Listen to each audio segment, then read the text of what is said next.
Galing. Hindi mo na.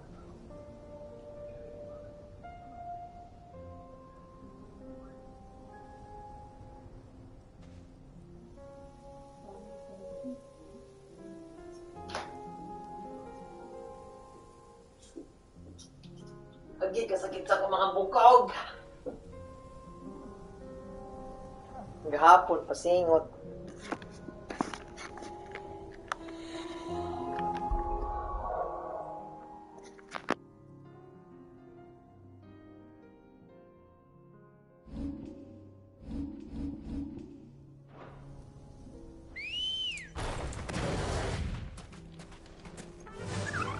Faster!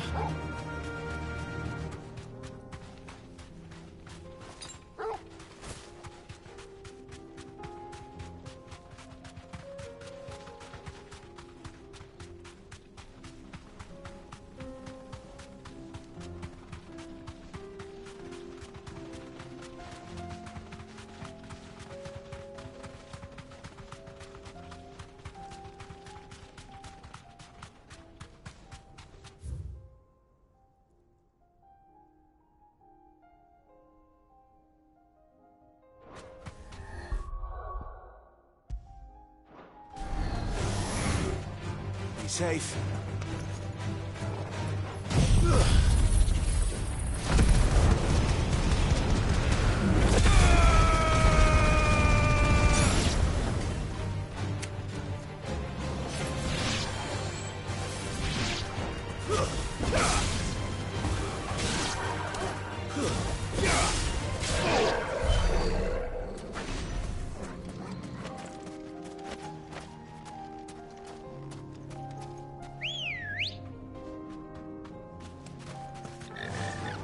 Fly, Ambrosia.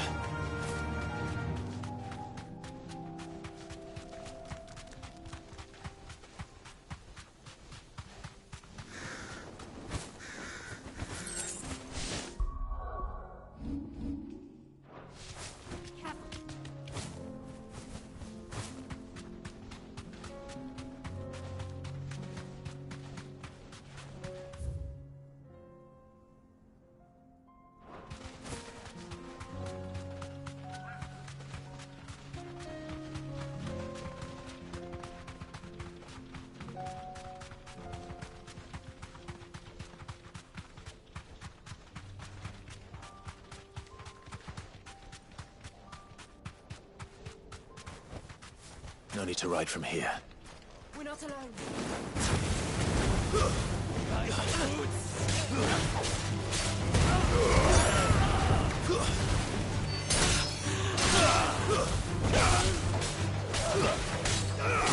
All yours, Torvald.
Come on.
Good girl.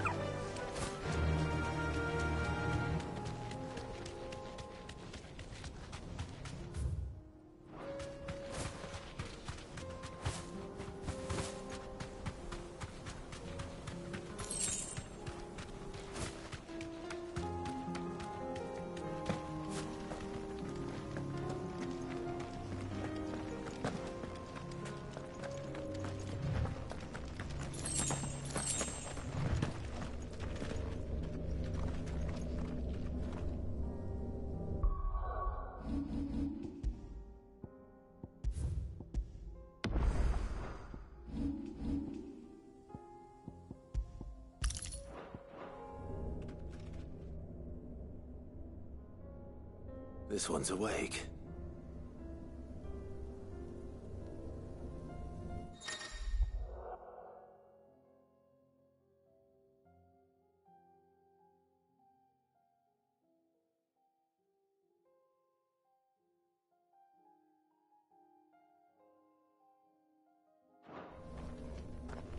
Let's see what's inside.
Looks like.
Thanks for not leaving me in the Dominion.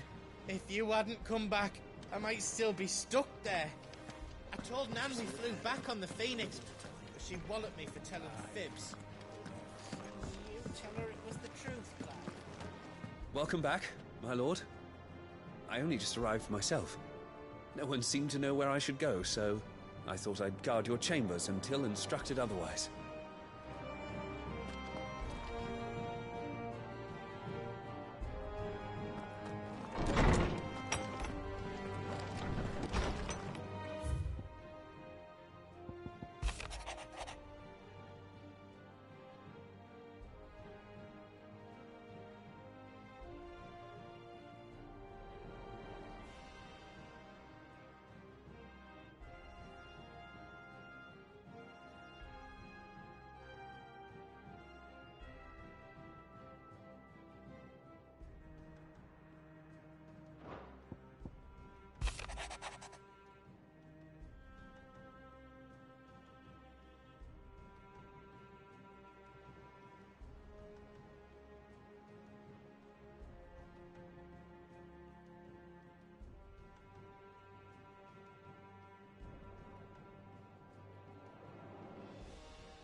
see the pair that got hauled into Tyre?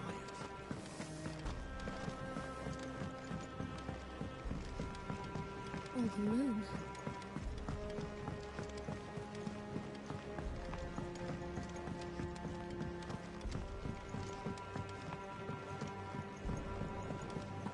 We sent Cursebreakers to Martha's Rest, Dalamil, and Northreach.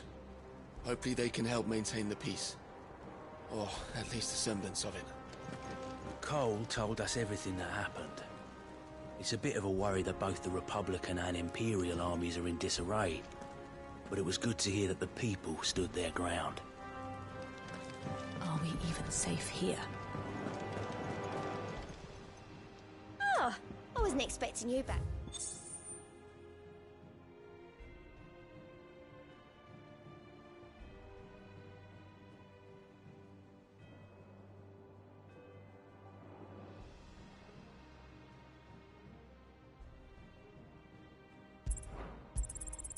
All yours. All done?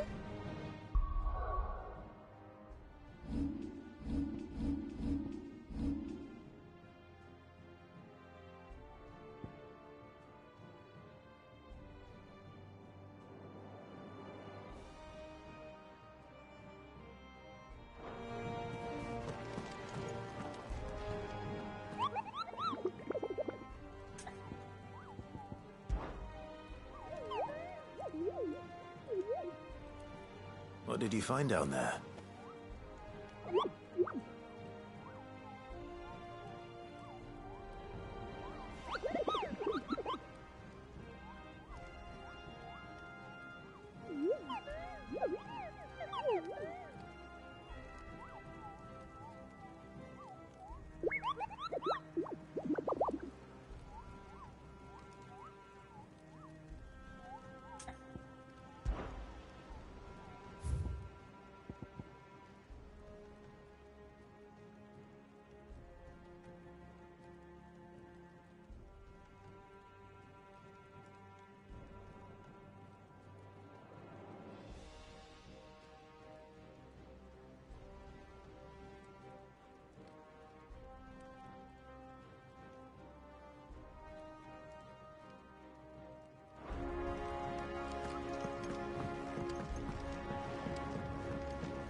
I'm getting too old for this. I can hardly lift my arms. The curse, it's... You just need some rest. The injuries suffered by both your brother and the prince were bad enough. But that wound above Joshua's heart...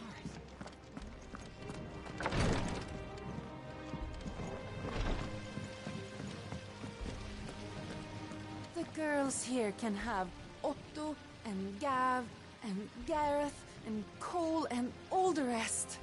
My heart beats for another. Now, if only Lady Taya would let me into the... Is there anything we can do? It doesn't feel right.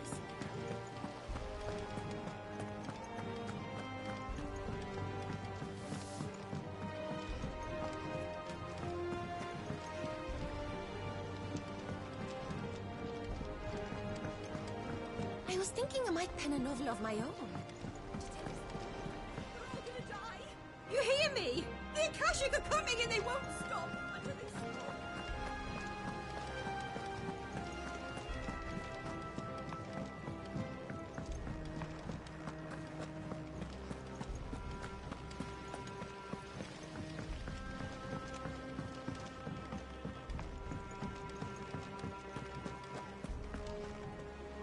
Was wondering when you turn up. Had owls from all our friends thanking you for your timely intervention.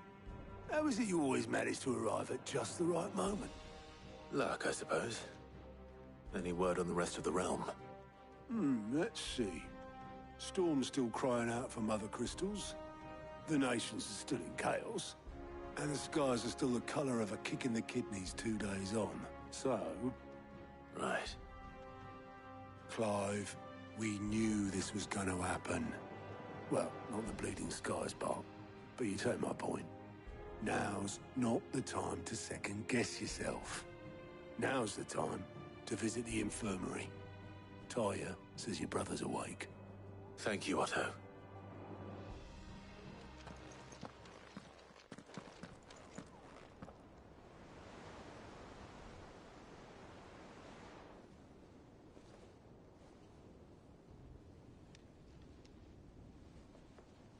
So it was not Sylvester, but Olivier who served as Ultima's puppet. And when Dion learned of this, he sought to slay the fiend.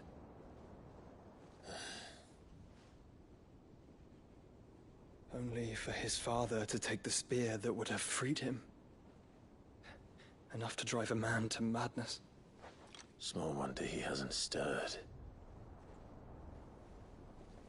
I would be afraid to wake. Had I but reached out to him sooner, warned him of the threat Ultima posed. But now, both an empire and her prince lie broken. Joshua, what do you know of Ultima?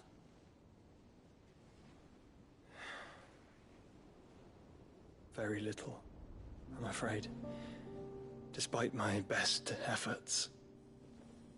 18 years ago, as I lay buried beneath the rubble of Phoenix Gate, it was not death who came for me, but another. And it was while in my rescuer's care, I first heard of Ultima. I've been chasing his shadow ever since.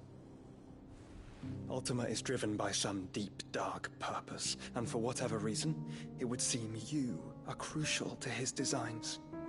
He will stop at nothing to have you, even if that means toppling an empire. But why me? What possible use could I be to such a creature? That is one of many answers that have eluded me. Yet, I am certain of this. It is not mere chance. You were chosen for a reason. All dominants carry within them the might of an icon. Nigh limitless power that is at once acutely limited. I wield fire, and only fire. And I only ice. 8 wardens for 8 elements. But you, Clive. You are different. You're special. Your abilities begin with the flames of Ifrit. But they do not end there. The fact Ifrit can even exist goes against everything we thought we knew of dominance. Perhaps Ultima has been waiting for one such as you, whose potential is truly limitless. I've encountered that thing several times now. If it or he, as you say, needs me, why hasn't he claimed me as he did the boy? Were I to hazard a guess, I'd say the two of you are somehow incompatible. His mind not properly attuned to your body. His mind? Mind, awareness, spirit, call it what you wish. But I believe Ultima to be an embodiment of the concept. It is why I struggle and fail to contain him here inside me. I'm sorry. Inside you? With every setting sun, I feel my strength wane. And though the Phoenix's flames mend the prison I have made for Ultima, they do so at a cost. We must find a means to bring an end to him, before I meet my own. What were you thinking? It was that or let him take Clive. And I've always had a soft spot for my brother. But that doesn't mean you should sacrifice yourself to save me.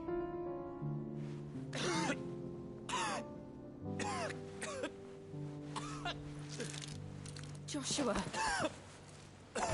Clive, it's Gav. There's an army of Akashic at the gates of Canver.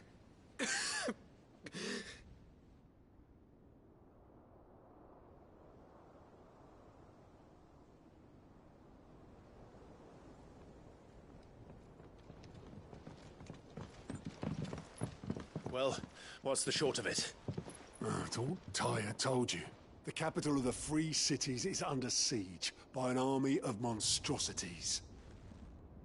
The city guard are doing their best to stem the tide, but numbers ain't on their side. What of Lord Byron and Mid? Were they able to escape? No, but they're all right for now. They're hiding with Gav at midship. We have to get them out of there. And we shall.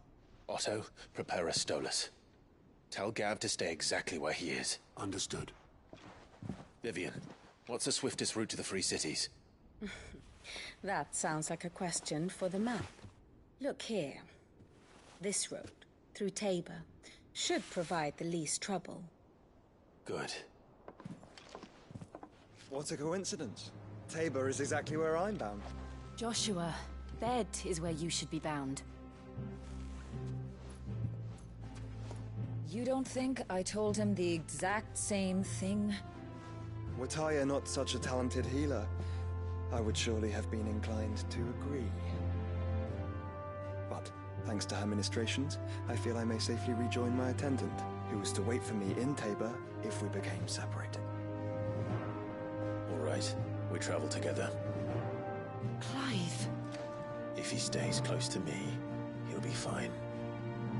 Thank you, brother. I'll look after him.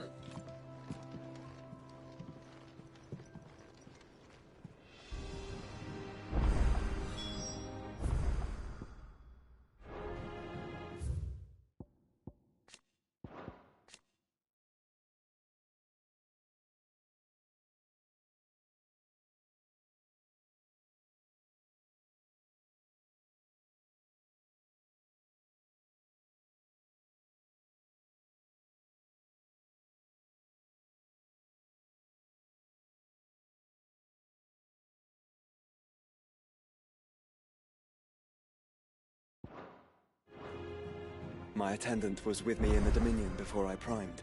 She would have watched the battle unfold and witnessed its outcome. I trust you'll be waiting for me in Tabor, where I can finally introduce you. Back again? How may I help you today?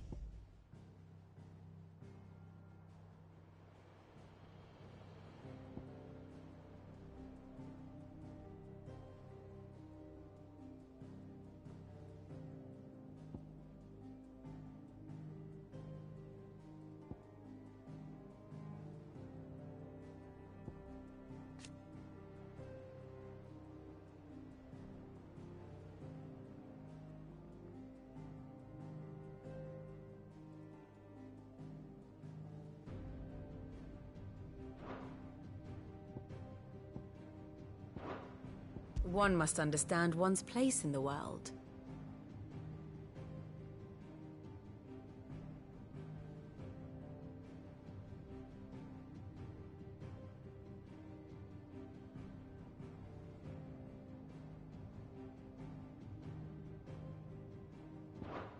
Very good. You know how I feel about this, but your brother's stubbornness knows no bounds. I'm starting to think it runs in the family. Tyr's right. Your brother is in no condition to travel. That's all I'll say on the matter. It's Mid, Gav, and your uncle we should be thinking about now.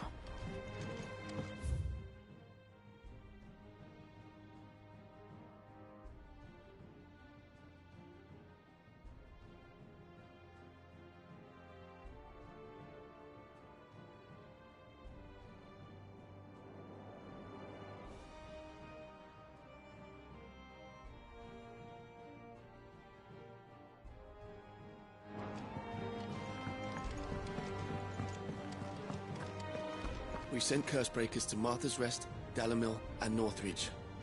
Hopefully they can help maintain the peace. Or at least a semblance of it. Do you like being struck by thunderbolts from on high? Then don't let anything happen to Mid. Yeah?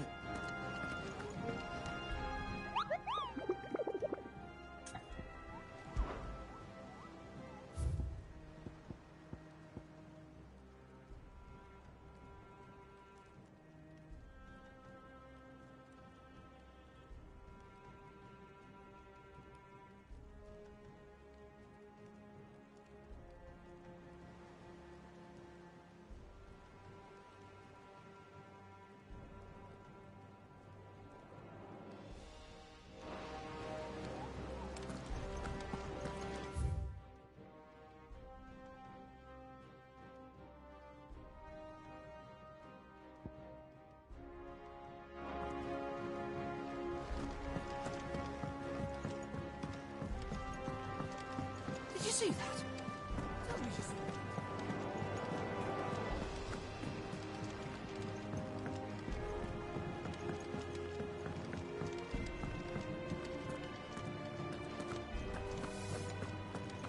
Did you see the pair that got hauled into tires?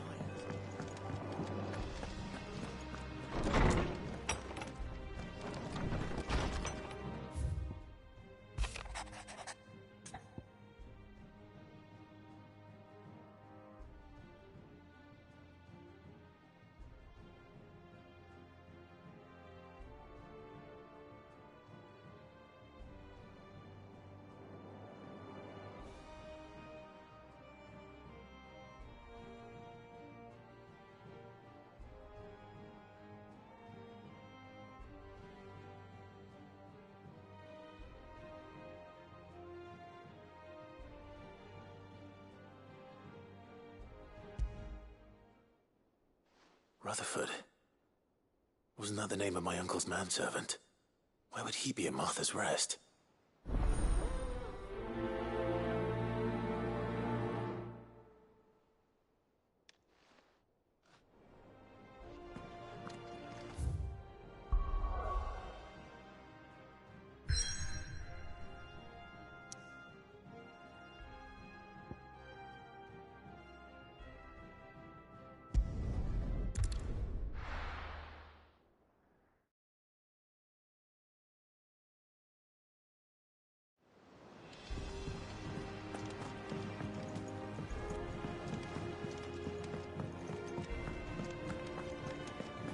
Seems the highway is blasted book. Can you blame them? Here, you put me in this situation, Clive. You can bloody well get me out of it. I need a hand with a recipe. Are you sure it's me you're looking for? I'm not much of a cook. I'm all the cook will be needing, thank you very much.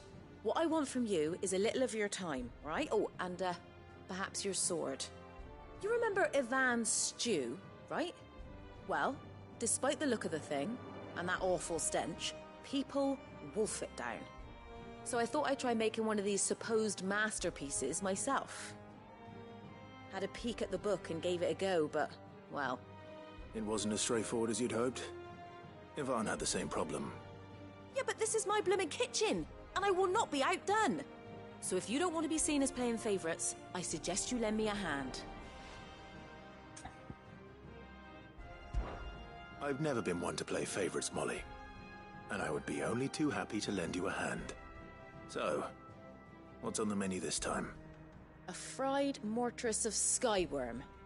That's one heck of a name, innit? Recipe seemed easy enough to an old hand like myself. Thought I'd followed it to a T.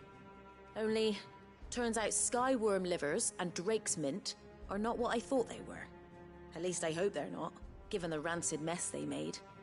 Ivan said the recipes in the culinary pilgrimage date back centuries. Used to say the ingredients even exist anymore. Wow. That's a question for a scholar, wouldn't you say? Perhaps you know of one? Kindly old fella who haunts the shelves, maybe? Fine. I'll go and speak to Harpocrates. Perhaps he'll know something. And if he does, I'll see if I can find your ingredients for you. You do that.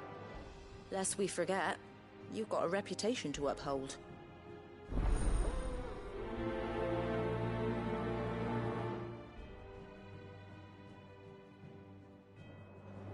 I thought I had it all worked out, but I'm buggered if I know where to find skyworm livers and drake's mint. Best hope everyone's favourite know-it-all can help us, eh? What can I get you, Sid? Don't be a stranger, Sid.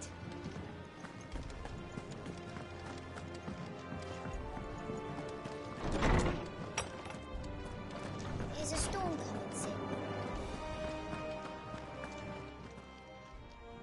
Lawsman Harpocrates. I've come to pick your brain if you don't mind. It's about the book you lent Ivan. Ah, Valicia, a culinary pilgrimage, a classic. One of my favorites, in fact. The young man did a wonderful job with the Chance's stew. I do hope we shall be able to sample more such marvels in due course. That's actually why I'm here. I don't suppose you know where I might find skyworm livers and drake's mint. Ah, so the fabled San Bricois delicacy is next on the menu. Delightful. The descriptions of fried mortress never fail to make my mouth water. Now, skyworm is a somewhat antiquated name for the wyvern, their ground livers being the paste from which the mortress is made. Dragon livers. How very Sambraquois. One would have thought the disciples of Bahamut would have a touch more reverence for their icon's brethren, but apparently not. I believe the specific dragon the recipe demands is the blueback wyvern, said to be the very color of the sea beside which it resides. So we know where to look for our liver. But what about the drake's mint? Saint's bonnet in contemporary parlance, a herb which grows along the North Reach coast. I gather that one can locate the cheerful yellow flowers by their heady scent alone, so I'm sure you'll have no trouble finding them. I may add that people once believed game was best served with the flora that sustained it in life, in which regard fried mortress of skyworm is undoubtedly a typical dish of the time. Meaning that if I find one, I find the other. To Northreach, then. Best of luck, Clive. And do save me a bite once the dish is complete.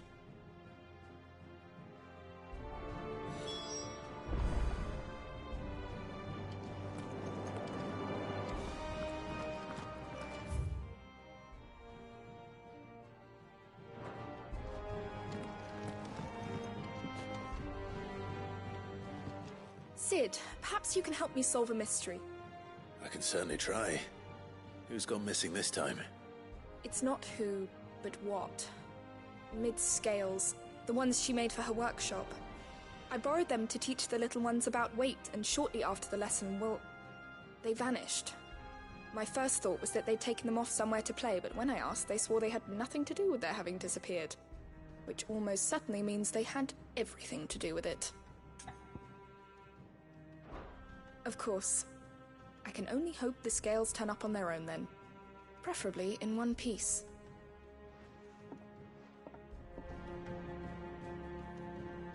Sid, perhaps you... It's not... I borrowed them my first, which almost... Perhaps a visit from Sid will jog their memories. I think it just might. Thank you. I don't like to imagine that my pupils would lie to me. But if they have, I'll have no choice but to discipline them accordingly. They were in the atrium when I last saw them, as always.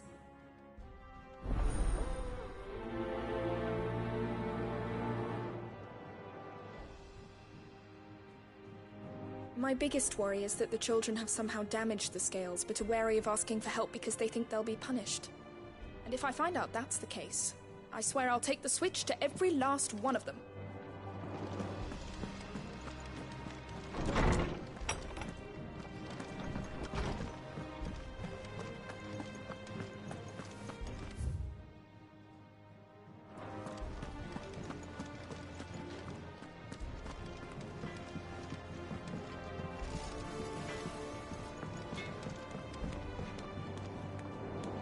Round and round the city clock, the wyvern chased the eagle. The birdie stopped to catch his breath. What am I gonna do?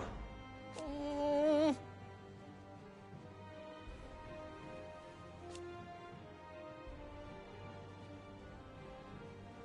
But no more.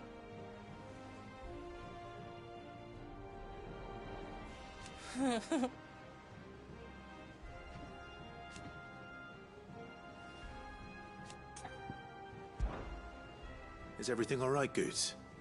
You seem more discomposed than usual. Oh, I don't know what that means, but I'm in a bit of a muddle.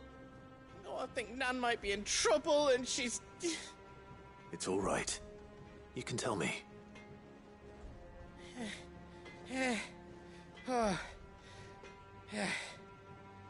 There was a trader came by. One of our usuals, like. Said he'd heard some rotten rumours about her down Dalimil way. Folk are saying she's been selling to bandits and cutthroats and that. I mean, she's fond of a chance to make a coin or two, aye, but she'd never do business with baddies. Especially not the kind who go hurting people who haven't done out.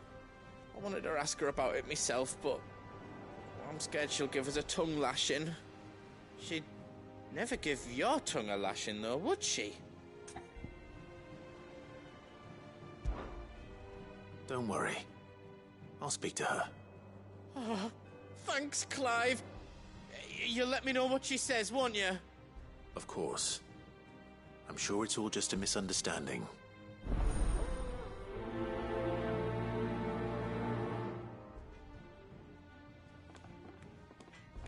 Nan sometimes sells swords and that, but never to anyone who's not a friend of ours. That's how it's been for as long as I've known her. You don't think it's true what people are saying, do you?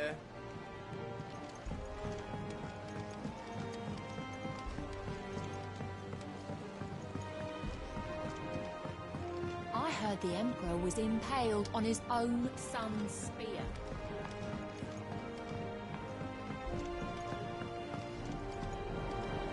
We're all gonna die! You hear me? What do you reckon we should do? I say we should just tell Miss Shirley. You'll get us all straight. I'm telling you, I can fix them.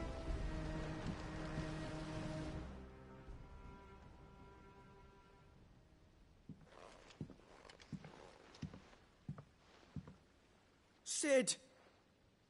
Hard at your studies, I see. And what is that? It's not a set of scales, is it? No. Of course it isn't. Well, not anymore, it's not. Oh! And just how long hasn't it been one? We're sorry. But we didn't break them. We dismembered them. Just like Miss Mididol showed us. Miss Mididol? And why would she have you dismembering her creations? Because that's the only way to become a ninja-neer. Miss Mididol said, the best way to see how something works is to take it apart and put it back together again. Well then, your work is already half done. Carry on. About that. The taking apart was easy enough, but it's the putting back we can't work out. Speak for yourself. The heavy thing goes at the bottom. Then...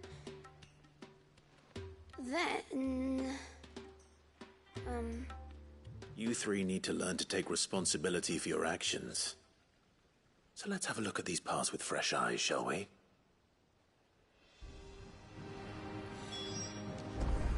Must have been magic keeping those scales together. It's the only explanation.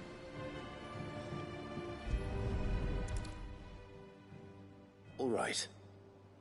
Everything here was once part of Miss Mididol's scales. Every piece has its own role to play, and each is just as important as the others. If even one of them is missing, the scales won't work. So let's think about what those roles might be. You already know one of the pieces. The body.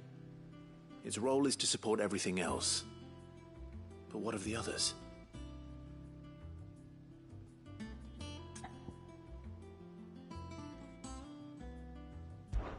This is called the arm. Why do you suppose that is? It doesn't look much like an arm. You're right. It looks more like a wing. Like a chocobo wing!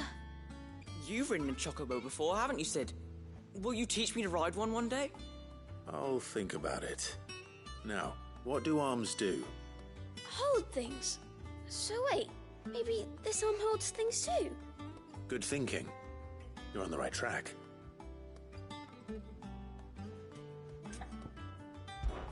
These round parts are called the pans.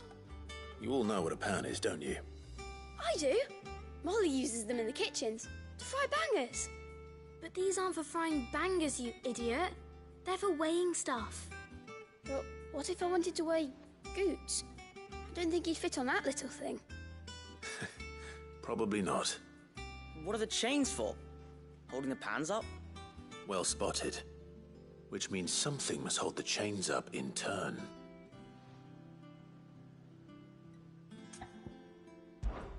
This tiny piece is what's called a cogwheel, or gear. Have you ever seen one before? I have. Miss Mididol's dungeon is full of them. Most are on the floor. She puts them in all her inventions. They spin round and round and round and round and... That's right. They're very useful when you want to make things move. Do you remember if there was anything on the scales that moved? I remember the arm moved when I tried weighing an apple. And then somebody ate it. It's not my fault. You shouldn't have tried weighing it before lunch. You know what part's supposed to move, and how it's supposed to move. So, let's put the pieces together first, see what doesn't move, and then stick the cogwheel to that. Not a bad idea. You see? It's not so difficult. So, now that we've taken stock of the parts and learned what they do, what do you think? I think we've got it. Then here's what we'll do. You tell me what goes where, and I'll put the scales together. Well, obviously you need to start with the body. All the other pieces fit onto it, don't they? And the arms go on the body, just like real arms. Or wings, if you're a chocobo. And then the arms hold the pans by the chains. Very good. Let's see if that works. There. All finished.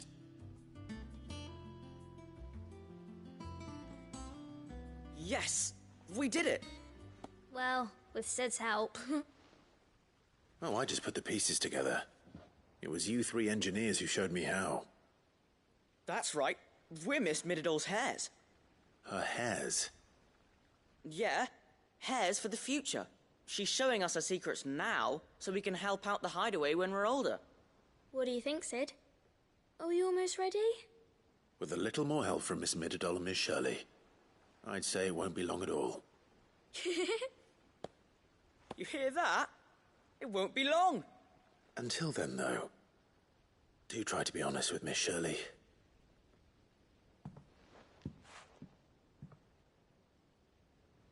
Hey, look! We never used the cogwheel. You don't think Sid forgot about it, do you?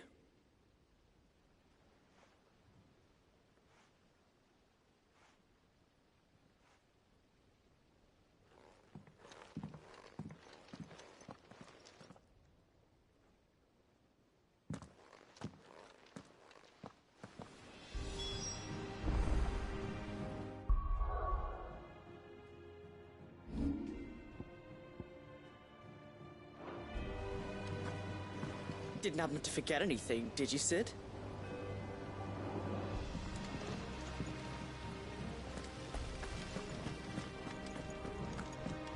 We're all gonna die! You hear me?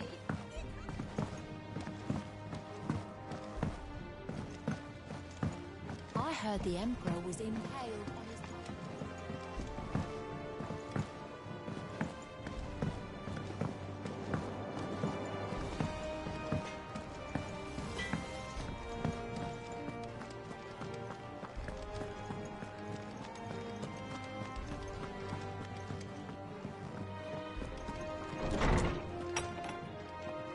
Is a storm coming, Sid? Will there be... Well, did you solve the mystery? It was as you thought. The children had the scales, or the parts of them at least. They dismantled them to see how they worked. Oh, no, Mid will have my head. Thankfully she won't. This might even have been her idea. Although I was the one who ended up teaching the lesson. I'm so sorry, Sid. I know how busy you are. I shall see that the children are properly punished. Please, there's no need. Mid seems to have taken the three of them under her wing. She's even calling them her heirs. She'd have them follow in her footsteps. And her father's. I see. Sid, do you know why Mid has been spending so much time at the hideaway of late?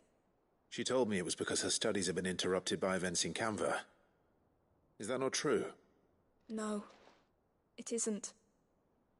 The university offered her a commission. In exchange for full tuition, room and board, they asked her to oversee the design of several new war engines. To anyone else it would be an opportunity, but to Mid, who lost both her parents to war, it was a bitter pill. One she was none too keen to swallow. But that should come as no surprise. She's only ever cared about bringing people hope. The very last thing war can be said to do. Which explains her heirs. She's working to give them a better life.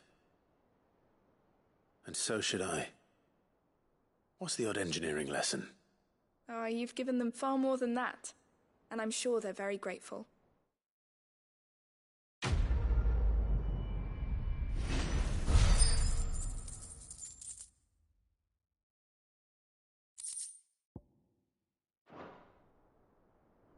If Mid is teaching my pupils her secrets, I suppose I should brush up on some of them myself.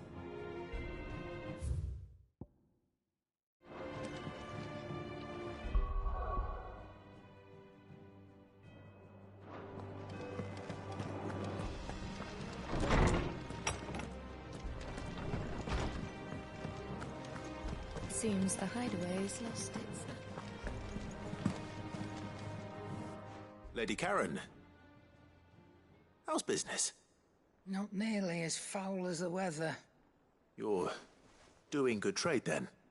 Both in and out of the hideaway? Can't complain. Wait. What exactly are you getting at? Not once in 5 long years do you pay my affairs half a care, but here you are today, raking me over the coals like a bloody popoto? Just asking. Out of interest. All right. I'm here because I was told that certain rumors have been circulating. About you selling weapons to brigands. Oh, are you? And who was it who knows me so well as to tell tales of my evil exploits? I didn't exactly hear firsthand. All I know is that someone in Dalamil has been spreading word to that effect. And what? You believe it? You think I'm profiting off the blood of innocents, do you? Look, I've done things I'm not proud of. Might be there were a time when I turned a blind eye to the wretchedness of the world so I could line my pocket. But that woman is no more. And you'd know that if you'd ever paid the slightest bit of notice. You're right, Lady Karen. I apologize. It was wrong of me to doubt you. No, it was. Now, I reckon you've got better things to do than pointing your do-gooding finger at a poor old woman. Of course. Good day. Still alive, are you? Thought you knew better than to put stock in unfounded gossip. What with all the colourful tales attached to your name? Go on, then.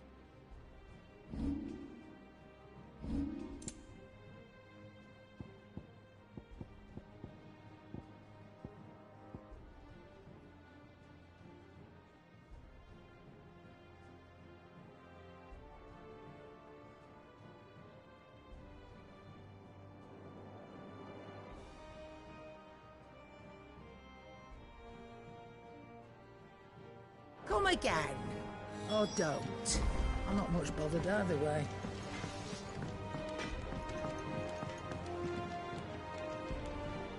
I spoke with Lady Karen. What did she say?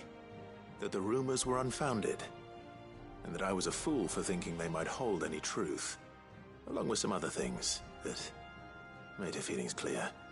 And while it sounds like she may have done things she regretted in her past, she says those days are behind her. Oh, well, that's good. I knew Nan wasn't caught up in out bad. But why would people say she was? What did she ever do to them? It's not right. No, it's not. But people do things for all sorts of reasons. Perhaps we'll never know. Well, I'm going to find out. That trader, he said they were all talking about her in Dalamil. So that's where I'm going. I'll find someone who'll tell me, you'll see. Are you sure that's wise? Whoever's spreading these rumors means Karen ill. Oh, right. But that's why you'll be coming with me, isn't it, Clive? I suppose it is. I'll find out who's been making up lies about Poe and Anne, and when I do, I don't know what I'll do, but it won't be pretty.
It's like a dream. The four of us out walking like we used to. Enjoying this, are you? Gav and the others could be in danger as we speak. You're right. I'm sorry. Yote is a fine scout.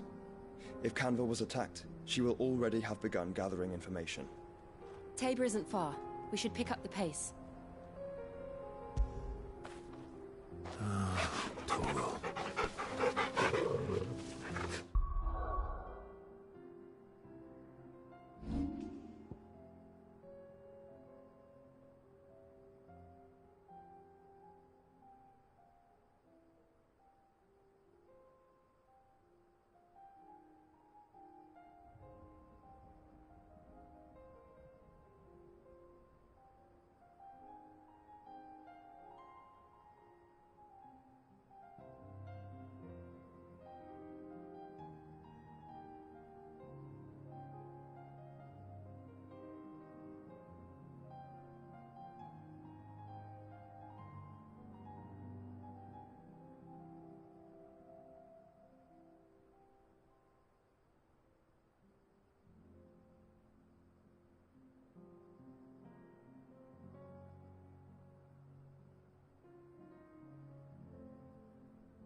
It's over.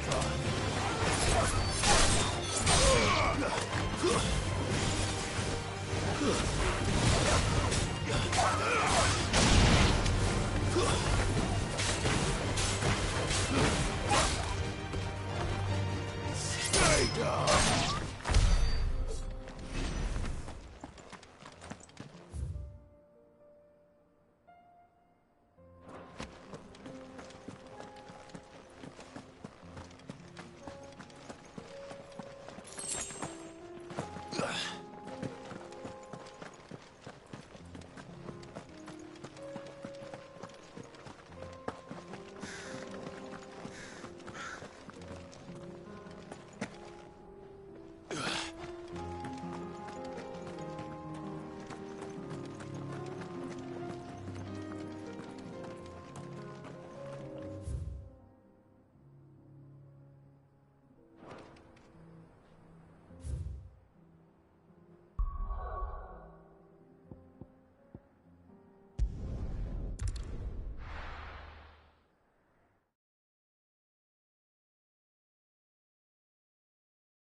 Look, Daddy.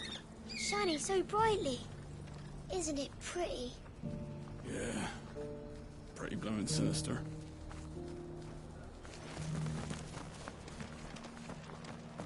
Did you hear that Martha's been turning travellers away? Her beds are full of bearers. I was starting to warm to him, the way they help around the village and don't cause no trouble. But depriving Martha of paying customers, they're putting her on the road to ruin.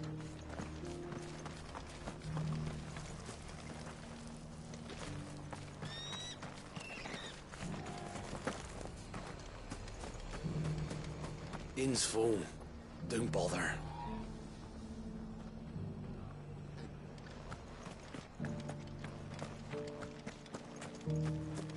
Oh, this guy can fuck right off.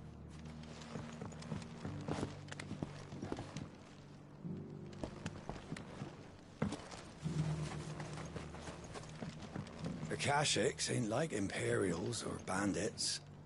They don't hatch plans or pick their battles. They just come when they come. And woe betide anyone who gets in their way.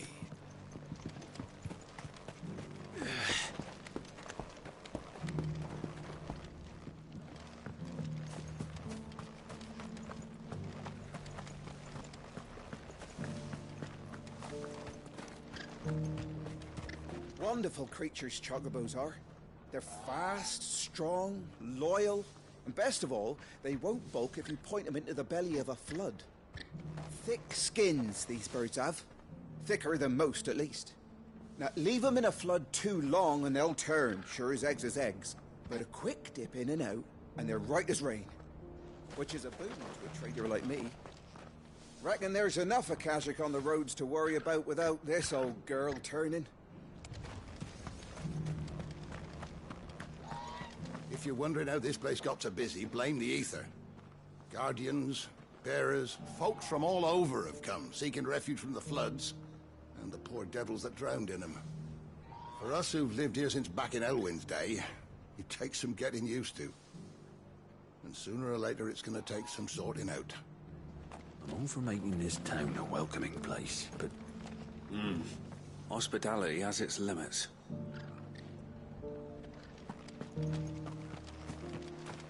Just because the heavens have gone to rack and ruin, it don't mean we have to. Now, let's get this stall set out. Nearly done. I've got greens of all shapes and sizes. Colours too. Mostly green, though. Martha's bearers have been helping us keep the streets tidy. With all the traffic coming through here lately, we're glad of the help.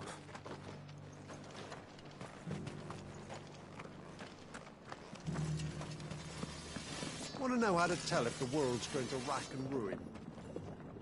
Look for busy bladesmiths.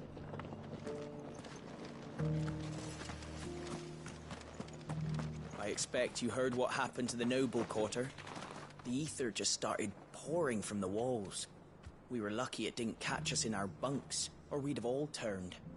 Where next for the Guardians, then? We were driven from Rosalith, then from the Lazarus. Probably be the rest next.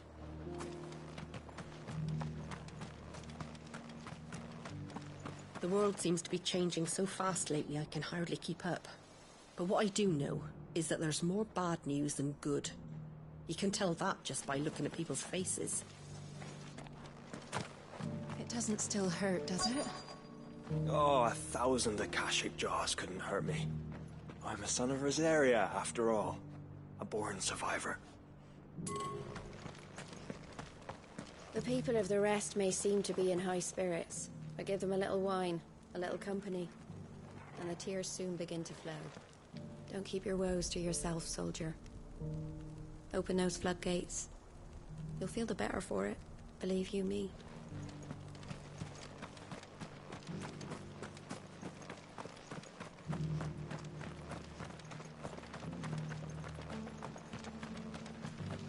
Scouts have reported seeing more Akashic on Rhiannon's ride.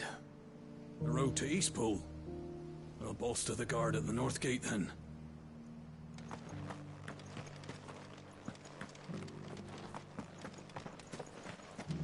I'll build a barricade so sturdy, even a band of Kurl Blue couldn't break it down.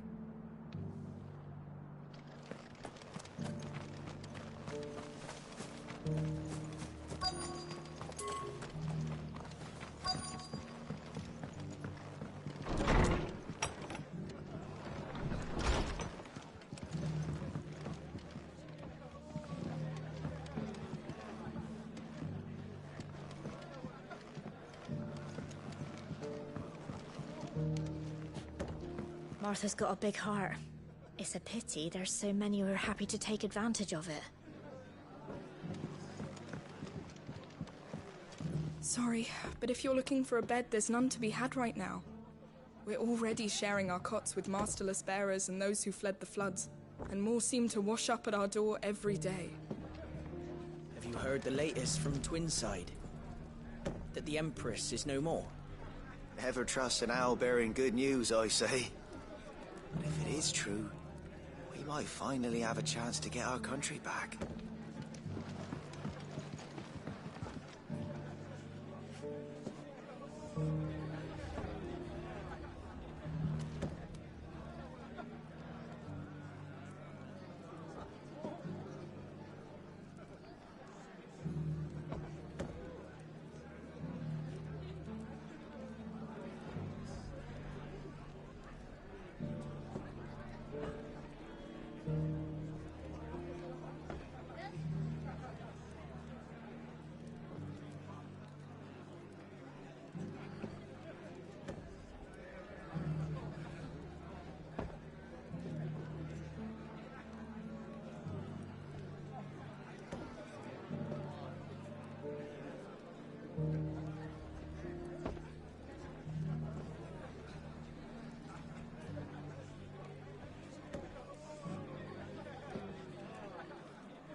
Fate seem bent on driving me from my inn.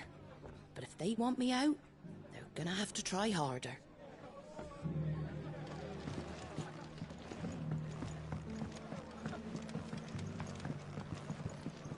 My lord Marquis, is that you?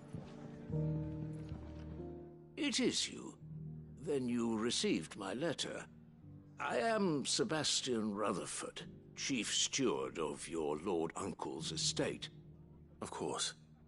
We met once before. Yes, my lord. Thank you for coming. And what was so sensitive that you couldn't put it in writing? 1,000 apologies, my lord. I did not mean to offend. I merely... It's all right. Continue.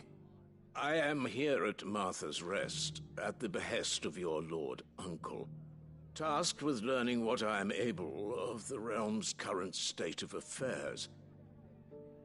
And what I have learned is grim. The fall of the Mother Crystals has left Storm in a state of utter disarray. The subsequent darkening of the heavens has only made things worse. Akashic attacks, once unthinkable, are now commonplace. The gears of governance have ground to a halt, and without a steady hand on the tiller, the realm threatens to drift into utter chaos. Your lord uncle, however, believes there is a way to avoid this fate, and is determined to see it set in motion. That sounds like quite the undertaking. It is. Hence my having enlisted the aid of several colleagues serving the 7 high houses. Alas... Alas? I have lost contact with 2 of those colleagues already. They are both able-bodied and trained in the sword, yet in these dark times even that may not prove sufficient to keep a man safe on the road. So you want me to find them? I'll need to know where they went. One I sent to investigate the Republic, the other the old Imperial capital of Oriflamme. That doesn't exactly narrow it down. I suppose I'll start in Dalamil and work my way east. Thank you, my lord. I shall pray for your success and safety. My associate in Dhalmekia would have had to pass through the Republic's checkpoints to gain entry to the capital.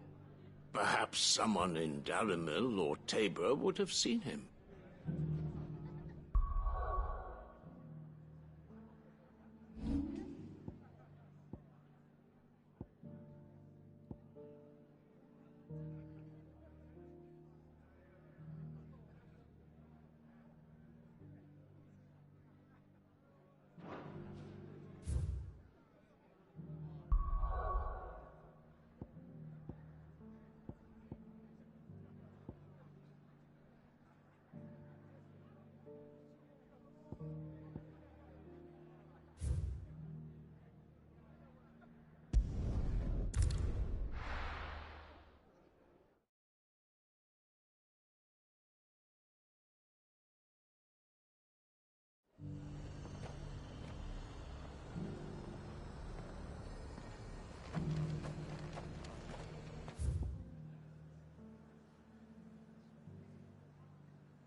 I got peppers to numb your tongue and put fire in your belly.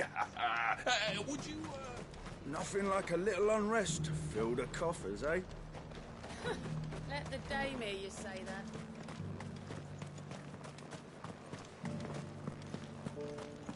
There were ghosts at the gates not days ago, and now you'd have us believe. You needn't fret. The creatures have been dealt with.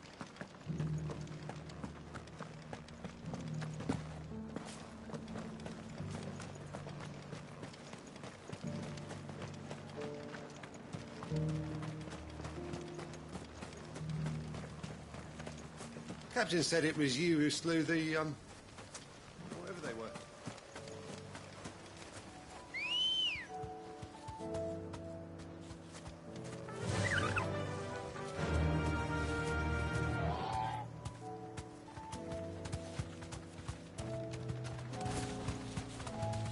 Deputy said I should be able to find what I'm looking for somewhere nearby.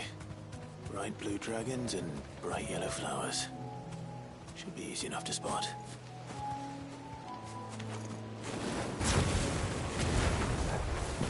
This must be our wyvern. All right. Let's get this over with.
It's over.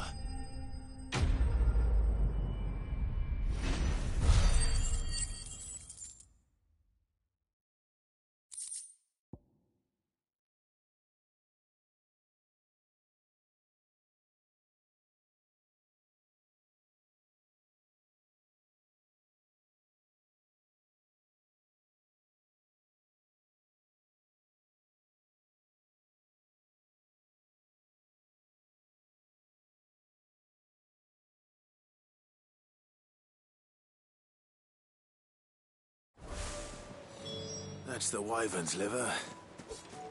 Now I just need to find the herbs. Bright yellow with a heady scent.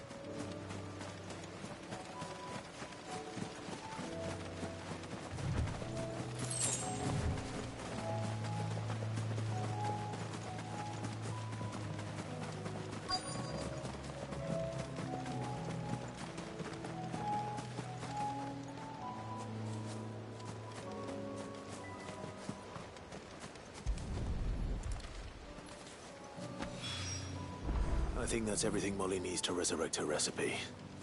Better head back.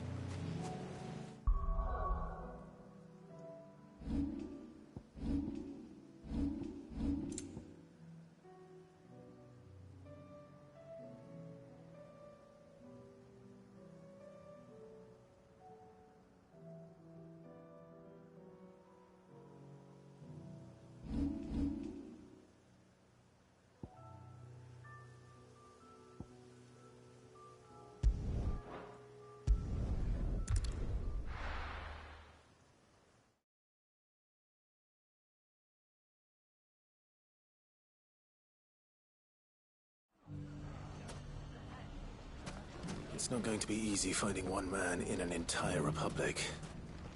Let's hope someone here's seen something. Can I interest you in a new sword? My comrades and I...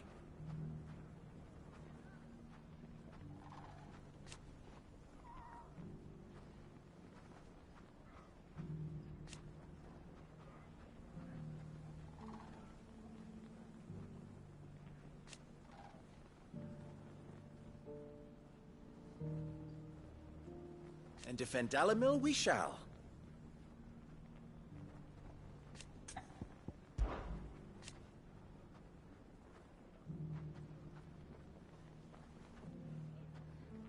I always knew.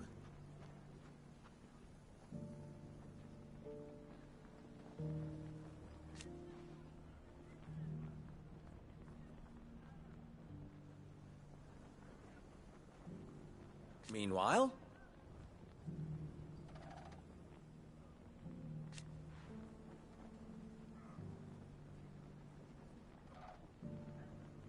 proof, if any more were needed.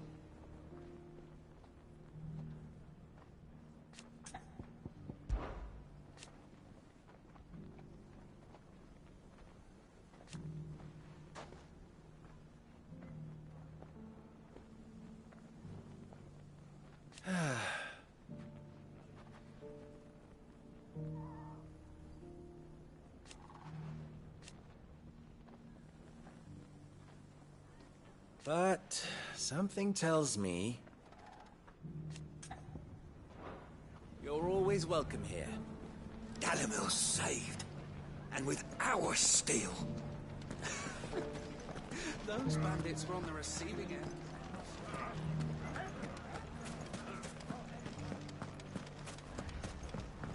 It shouldn't be too hard to find goods.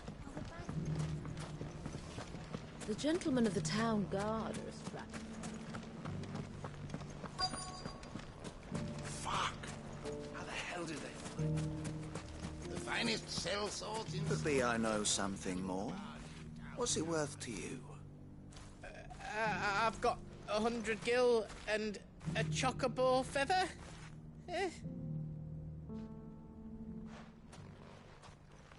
Clive, listen! I found someone who says he's heard the rumours about Nan. Have you? Go on. Tell him what you told me. All right. It's like I said. A wizened old crone by the name of Karen's been selling steel to whoever will pay her price, be they knight or knave. Says the more swords and spears she puts in people's hands, the more war they'll wage.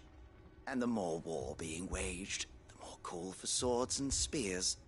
And who will they all turn to keep them in steel? Why, the good Reaper herself. And you've seen this Reaper at work? Aye, it just so happens I have. You'll find her right here plying her trade most days. Here in Dalamil? Where exactly? She has a stall here in the market, but if you're not the patient type, you can probably find her at her storehouse on the edge of town. But it'd be a bolder man than me that braved that particular nest of vipers. Feeling bold, traveler? I hope so, for your sake. Now, if that's all, I have places to be. Sorry to have kept you.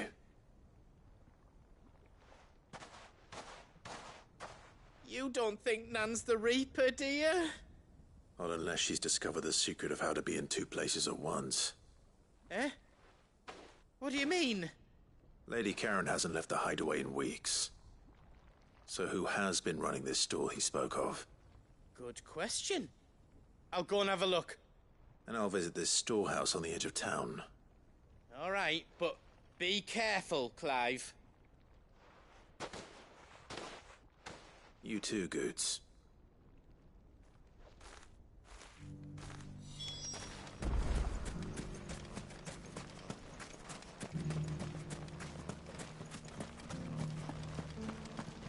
We haven't seen the last of those bastards. But when they attack again, we'll be ready for them. Ready, go? Run like the wind.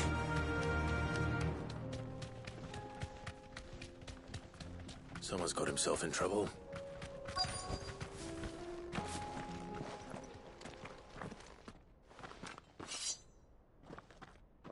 I don't see your master here, so you can start by giving us all the coppers in your purse. I already told you, I have nothing.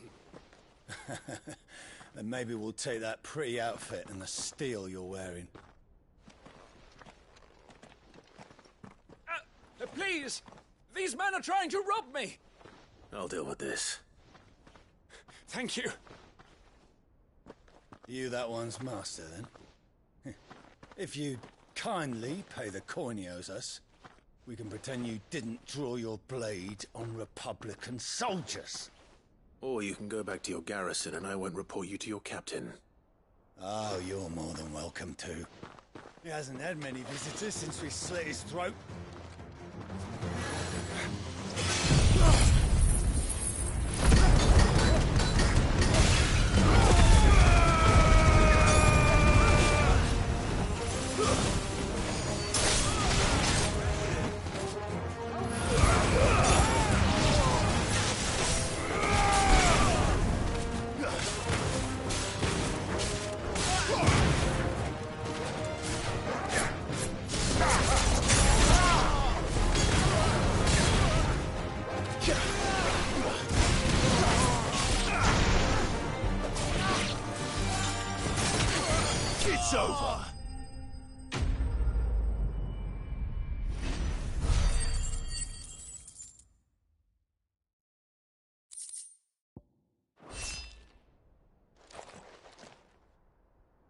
expect as much from Hugo's faithful, but these were men of the fist.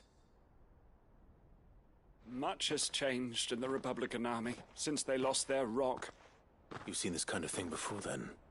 Many times. I was sent here to observe the situation. You're one of Rutherford's men. He sent me to look for you. Well, then you have my thanks. I fancy I could defend myself against one, perhaps two, but a whole regiment. I arrived in Dalimil several days ago, but when I called upon the captain of the local garrison to make inquiries, his men confiscated my effects and locked me in a cell. The captain is no more, and his men make the rules now. Fortunately, I was able to bribe my way free, only to be stopped again by those soldiers you so kindly dispatched. What of the Fist's Central Command? Surely they wouldn't allow such lawlessness amongst their ranks. I would imagine they are unaware of it. Most of the army has fallen back to the capital and hunkered down behind her walls. Those who weren't recalled now rule the fringes unchecked, answering to no one but themselves. Then it's worse than we imagined. You should return to Rosaria. It's not safe here. I'll find a caravan heading north. You won't mind if I borrow one of these soldiers' coin purses?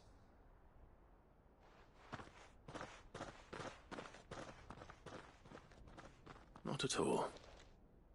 Now, to find this second associate of Rutherford's. If he was bound for Oriflamme, I'll start at Northreach and see if I can pick up his trail.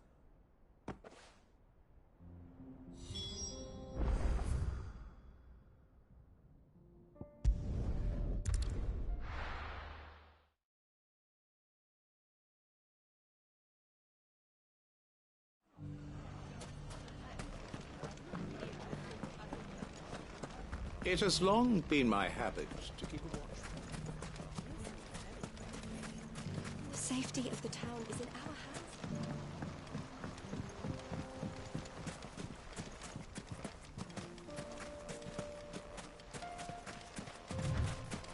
hands. Time to brave the Viper's Nest.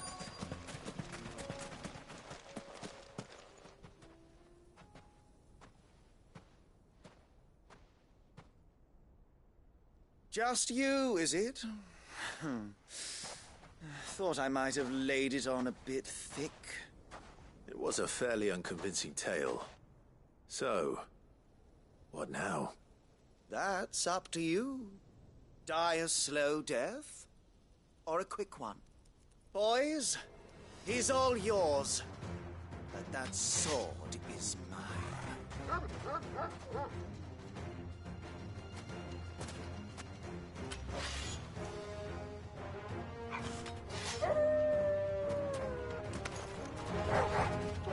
Leave now and we can pretend this didn't happen.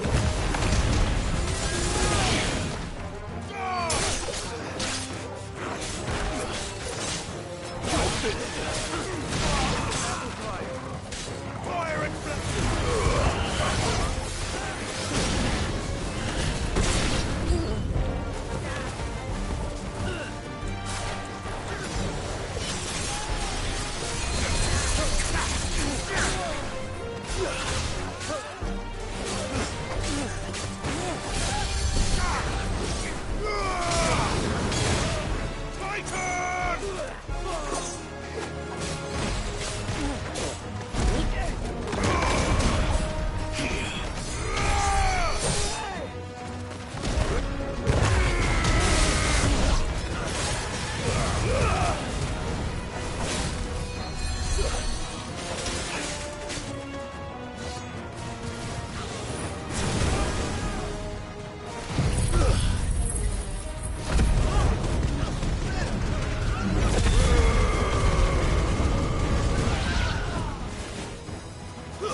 You've done it now.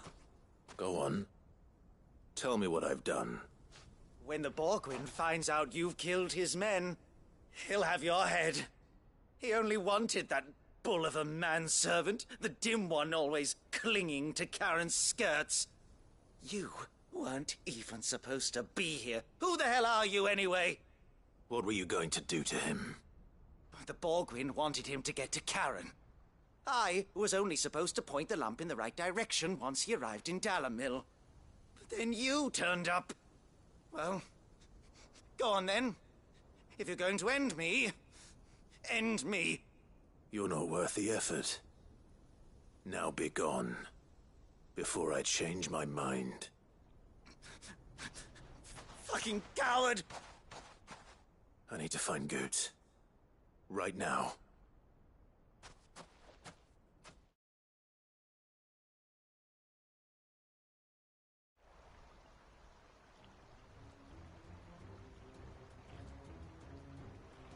Get your filthy paws off me, you naughty-pated lout!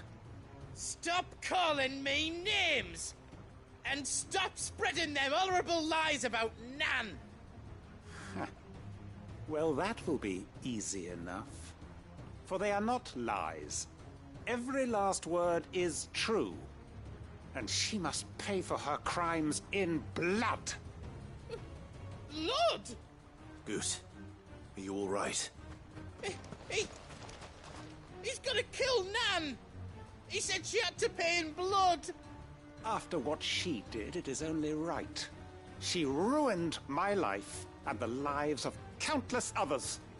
That loathsome harpy's very existence is a crime, and I will not allow it to continue. Goetz, was it? I have no quarrel with you. Only with your employer. Run along now. You need not pay for her sins. No. No?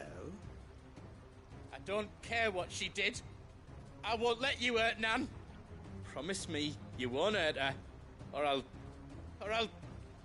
kill you myself! Goetz, no. Enough, all of you!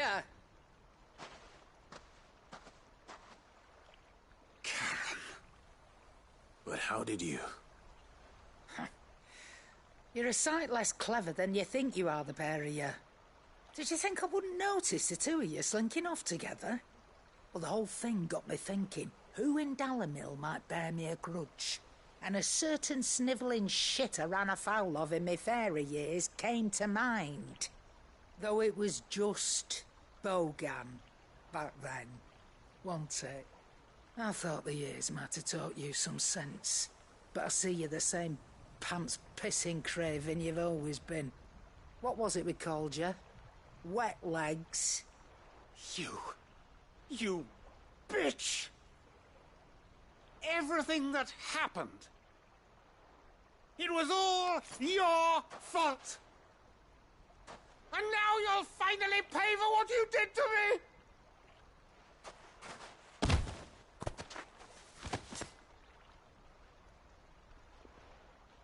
Goose, you... If you want a piece of Nan, you'll have to go through me. Fuck! You great galoot. Out of the way, I can handle this myself.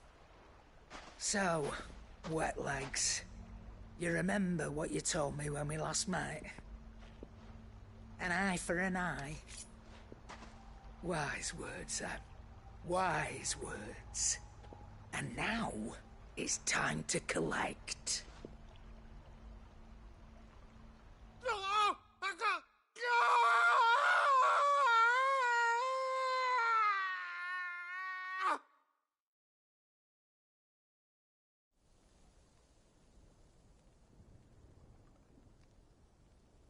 Sorry to keep you waiting. Is he... Dead? No. But I reckon he wishes he was.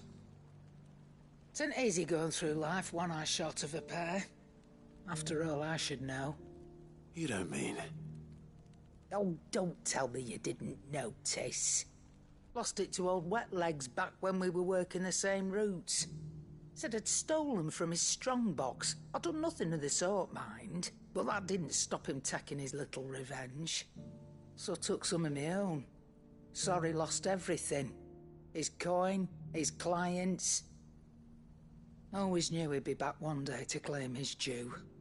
But he crossed a line dragging poor Goots into this. He didn't hurt you, did he? No, Nan. Still got all my arms, see? Legs too. But what if he comes back again? What if he does? First we take the other eye, then we work our way down. He'll learn his lesson soon enough. But something tells me the Wet Legs has learned it already. Right. Let's get you back to the hideaway. You've attracted quite enough attention already. Ta-ra, Clive. Remind me never to cross you, Karen.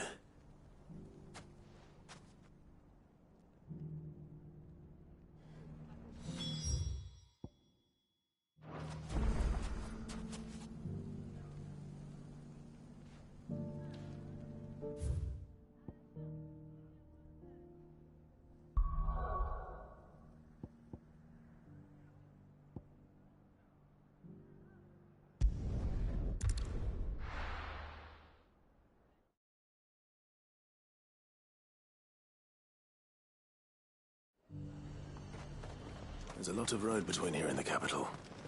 Rutherford's man could be anywhere.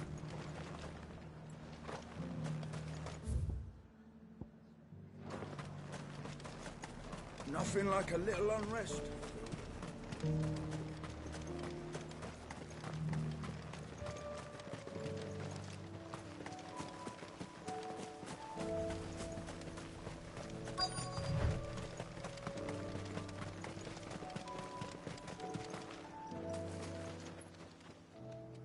What happened here? If you're with the others, they've already relieved me of my belongings. I'm not. I'm looking for someone who was sent here by a man named Rutherford. And then you found him. I'm Alistair Rockford, attendant to the Lady Ariane of House Wellesley. Of the 7 high houses of Rosaria. It's been a long time since last I saw my great-aunt. Is she well? My Lord Marquis? Yes. Yes, she is. The Lady Dowager has granted me leave to assist your Uncle Stuart. I was on my way back from the old capital when I saw some villagers being robbed on the road here. Bandits? They looked more like field hands, but it didn't matter in the end. I did what I could to help the victims, but all it earned me was a pommel to the temple. Which way did they go? South, toward the gate. All right. I'll take care of them. Founder knows I've met enough of their kind. You head back to Northreach, visit the Vale, tell them I sent you. Thank you. I shall. Founder be your shield. It was only a short while ago that I was assaulted. If you hurry south, you may find those who did this.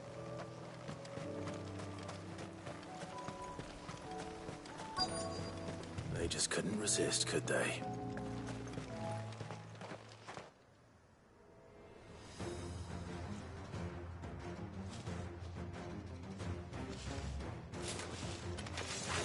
This one's ours, pretty boy. Let's try this one.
Make for the town while you can. There may be more bandits nearby. You don't need to tell me twice. Many thanks, traveler. This looks to be all of them. I thought I told you to make for the Vale. And stand by as ill might befall the heir to the ducal throne. It's just Clive, and I'm fine. Which is more than can be said for you. I will survive. Strange that the garrison wouldn't intervene in such a brazen attack so close to their gates. The garrison have their hands full inside the city. Some days they don't even send out patrols. There are few hands left to work the fields, and even fewer to transport the grain. The market stalls are nearly bare, and the price for what remains is exorbitant. It's not uncommon to see a fight break out over a crust of bread. When I said the ones who attacked me didn't have the look of bandits, I meant it. They were probably just desperate. Rockford, listen to me. If you are to continue your investigation, you first need to seek the attention of a healer. Of course. I shall return to Northreach right away. But allow me to thank you first. Had you not happened along, Don't thank me. Thank Rutherford. It was he who sent me. I suppose he'll be wondering where I've got to. I shall send a Bastolus as soon as I'm able. Good day.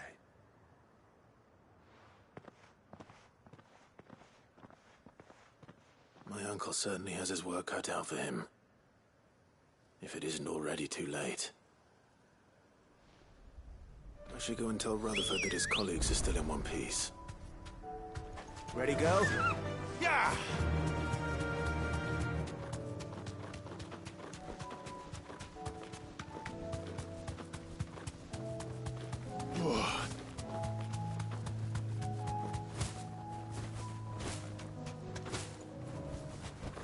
Back to the stables, girl. Nothing like a little unrest.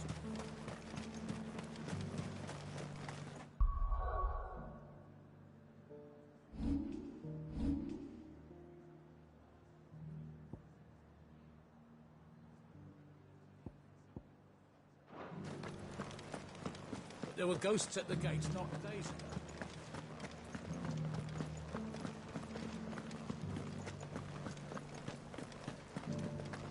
Those things I said before.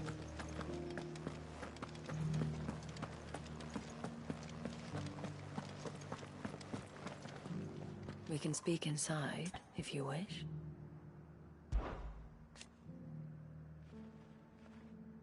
A welcome turn of events, but...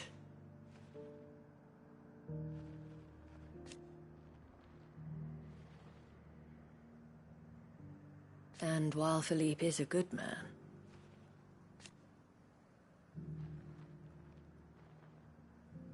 there are so many questions.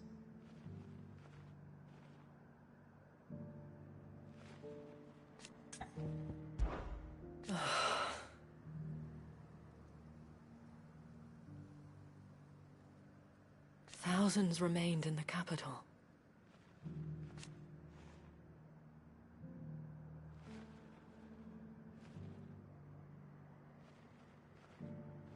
We will not be discouraged, though. May the goddess grant you her grace.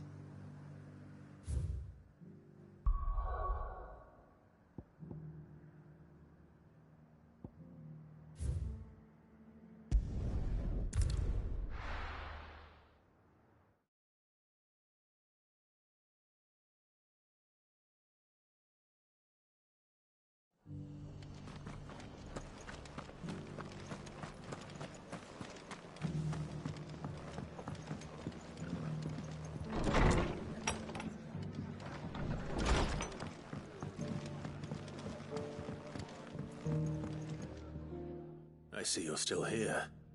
The Rest's location affords a constant flow of traders, and with it, a constant flow of information.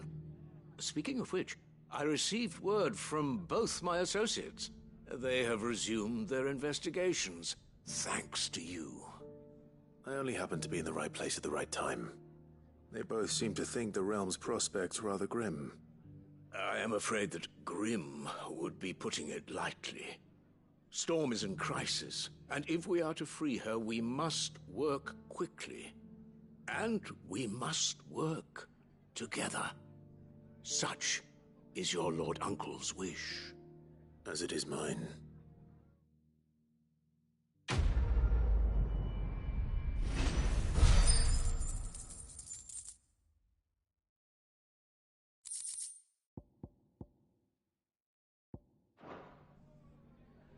I will see that your Lord Uncle is made aware of the situation in both Dalmekia and Sanbrek.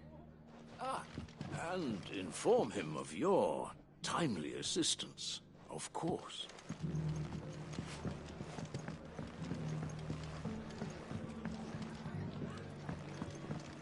The fates seem bent on driving me from my inn. But if they want me out, they're gonna have to try harder.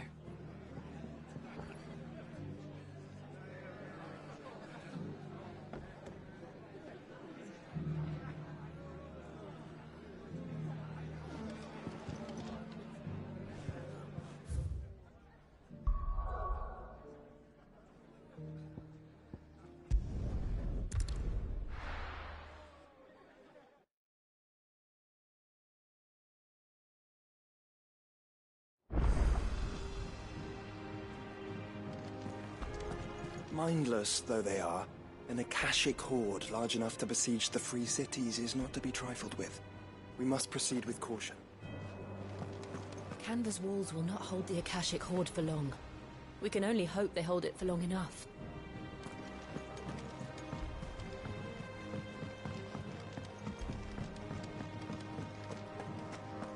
Seems the hideaway's lost its appetite. So, did you have that word with Tomes then? I did, and he was as helpful as ever. He told me exactly where to look, in fact.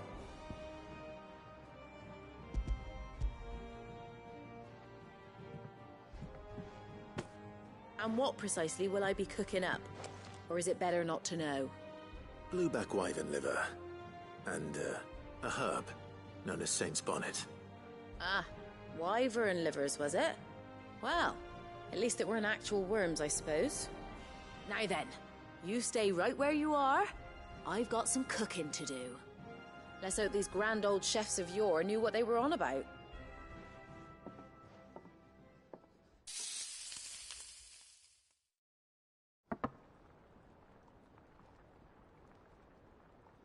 And here we have it. Fried mortress of skyworm. Ivan's offered to make sure it's fit for consumption. Well, I say offered. He as good as begged. And rightly so. Is there any higher honor than partaking in a slice of culinary history?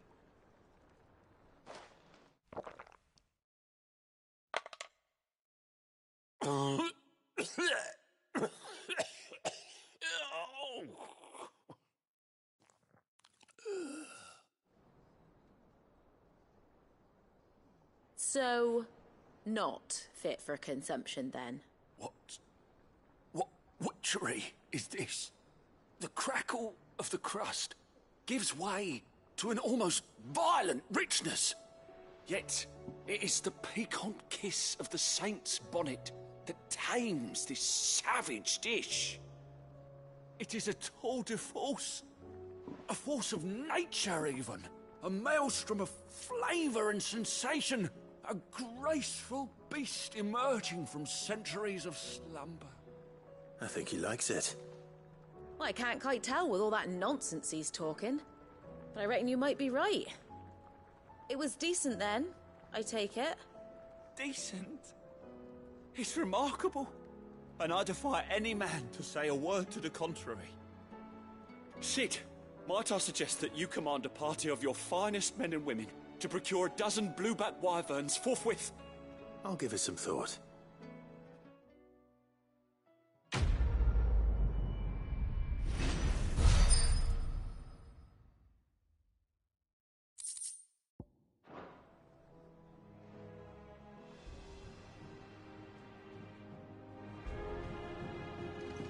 That book may be a veritable treasure trove, but the recipes are hardly what I'd call honest fare. Oh, who needs honesty when they can have majesty? Our companions deserve only the very best.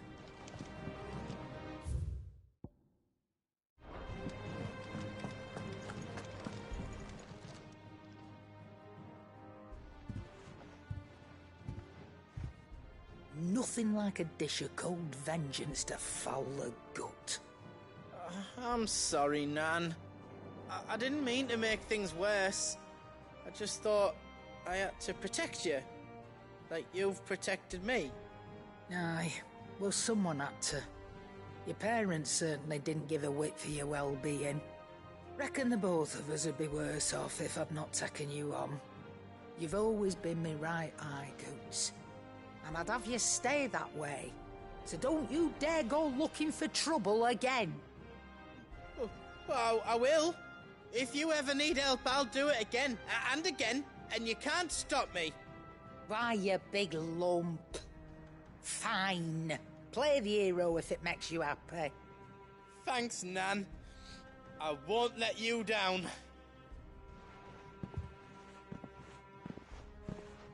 There's nothing he wouldn't do for you. That's as maybe. But if he's ever to make his own way in life, he'll need to start looking out for himself as well. Till then, he'll need people to watch his back, just like you did in Dalamil. Don't think I didn't appreciate that. Of course. His family. Stop it. You make me one good eye, mister. I don't go thinking that'll do you any favours. A potion today'll cost you the same as it did yesterday.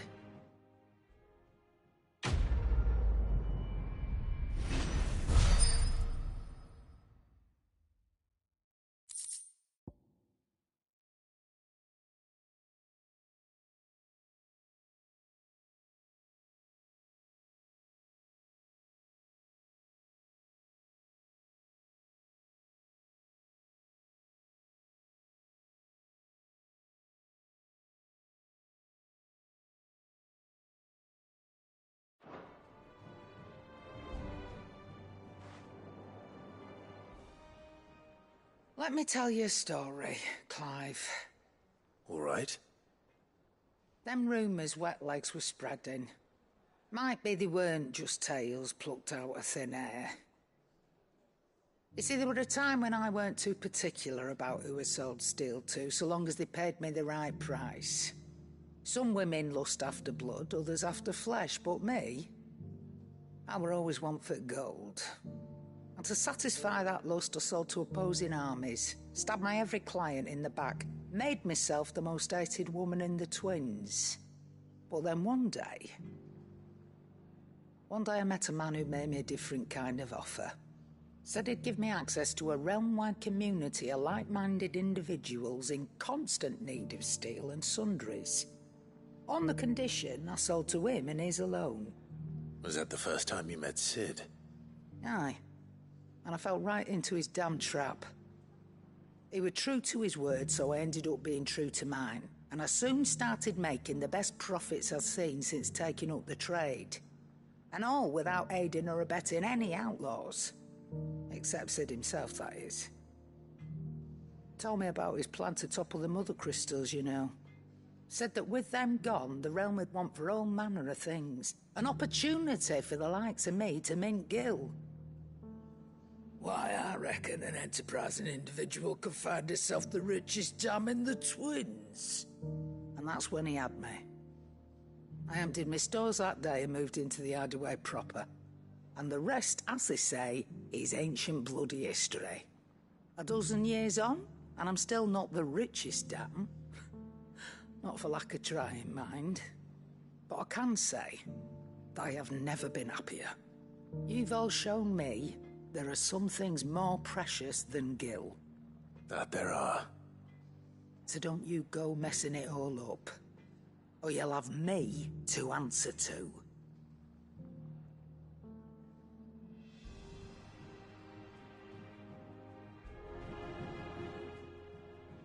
Clive. That grey lump.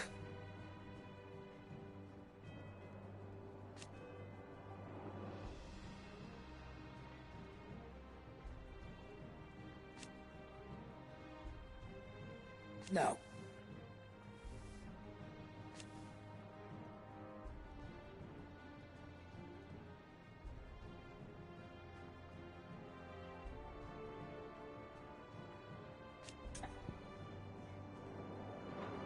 Go on, then. Do as... Proud.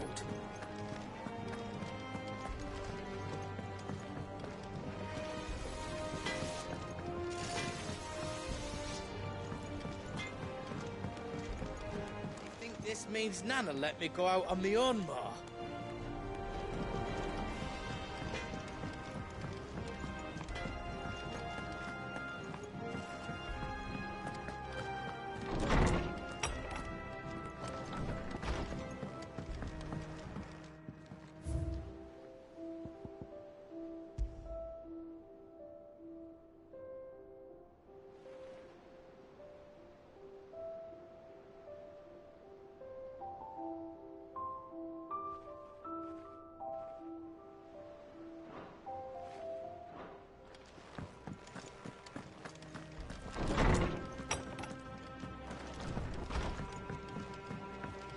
Did you see the pair that got hauled into time?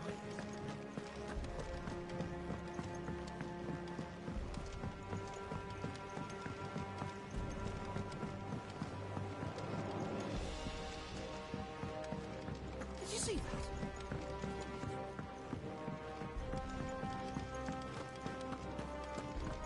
Do you like being struck by thunderbolts from on high? Then don't let anything... How may I help you today, Clive? Your benefactors are a generous lot.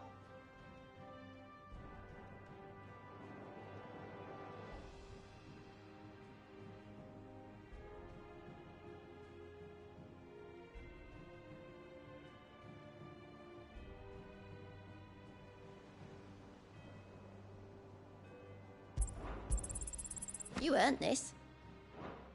Come again. I may have more for you.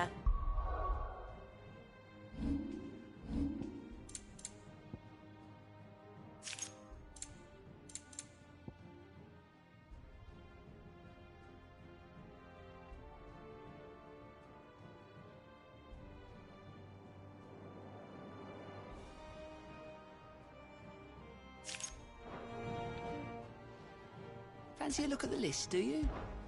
Here you go.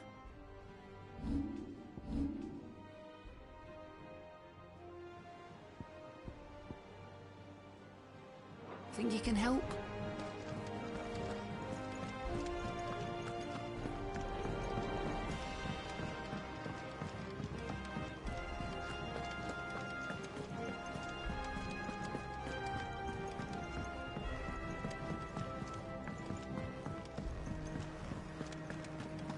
Seems the hideaway's lost its appetite.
Nice try. And another!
We can use the ruins to cross the ravine.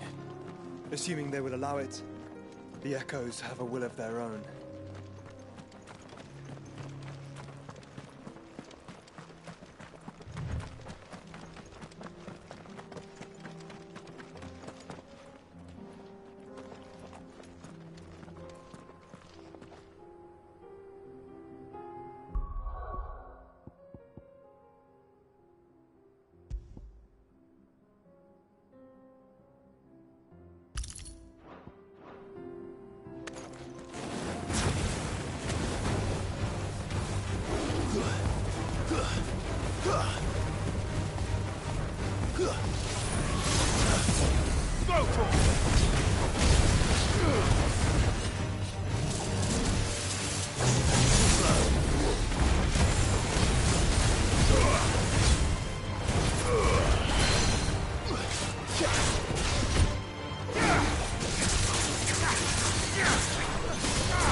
Good girl.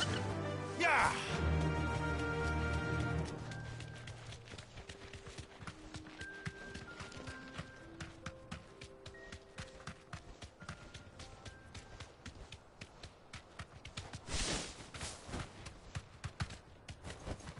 You deserve a rest.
This might take a while.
Tell us about Yote, Joshua.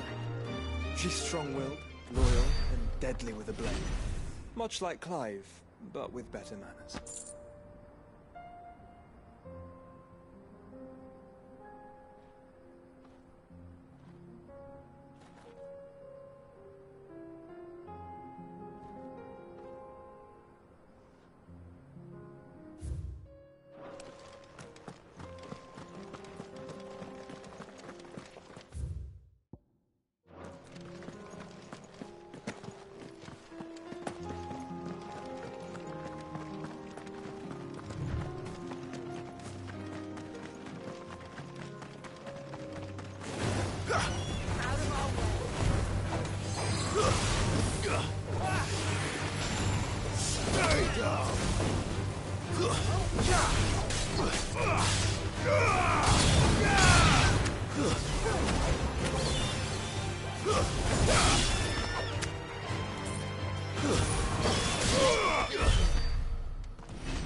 I do. Where are you off to now, then? Bound for the Free Cities, perhaps? Oh, no need to say if you'd rather not. We all have our reasons. Ain't exactly feeling like sharing with strangers myself at the mo. Truth be told, I could do with a bit of inspiration. Don't know which way to turn no more. Was doing a roaring trade back in Oriflamme. Right up until the poor Drake lost her noggin. So, I thought I'd try me luck in the desert. And the Fang went the same way. And don't get me started on the mess in the bloomin' Dominion. Suppose I could try Camber next.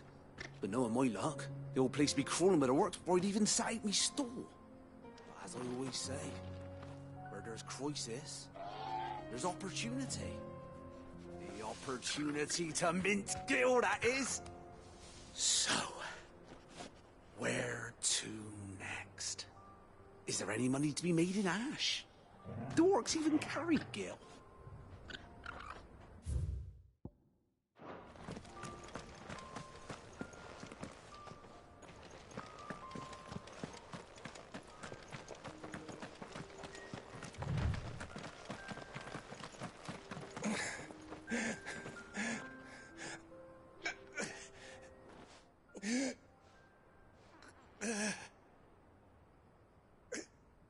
You're injured.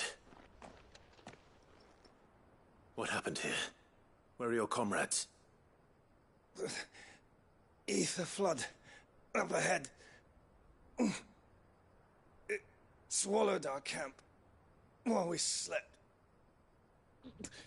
My own men did this. Turned every last one of them. There's a village not far from here. Tabor. The people were kind to us. It's only a matter of time before they won't stand a chance. We can't let those monsters reach the...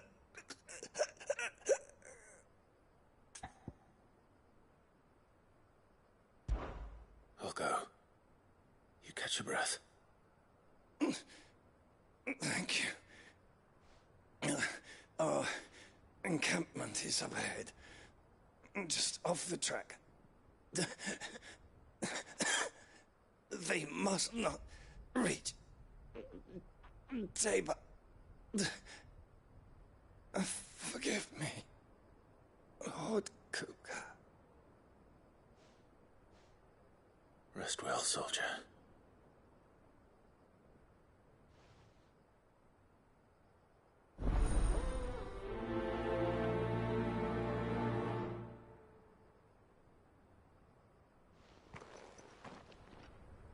He said the encampment was close. Let's hope the Akashic are still there.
Another ether flood.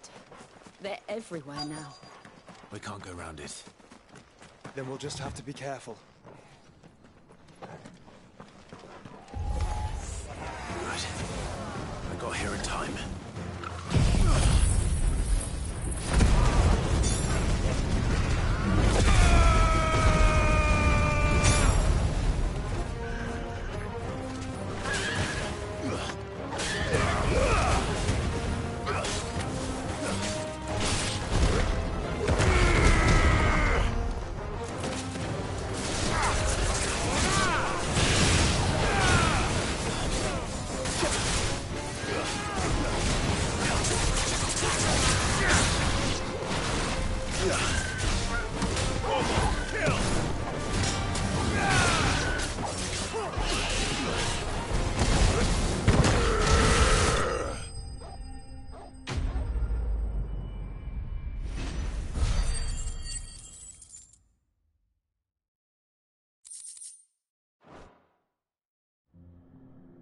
Is someone there?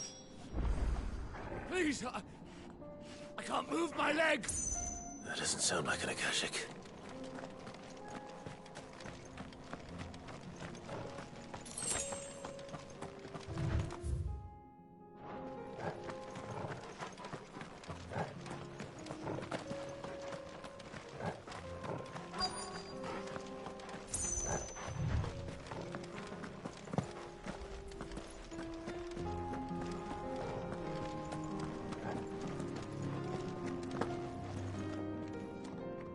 You're with the battalion? I am. I heard the fighting. Are the others? Taken care of. One of your brothers in arms told me what happened and asked for help. Another survivor? Where is he? Tell me. His wounds were too deep.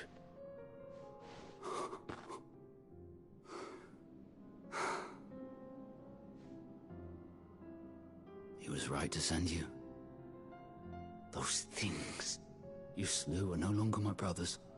Tabor is safe thanks to you. Here, you've earned it.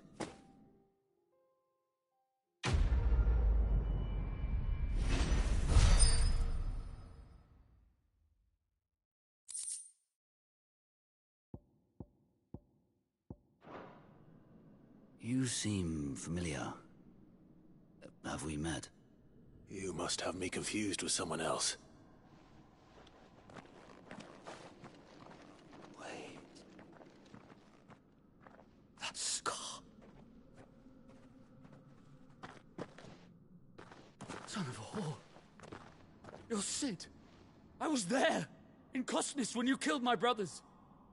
I was there in Rosalith when you killed my commander. My war with Hugo Kupka is over. I bear no ill will toward those who followed him. And what of my ill will? Coward! Draw your steel. Lord Kupka shall be avenged!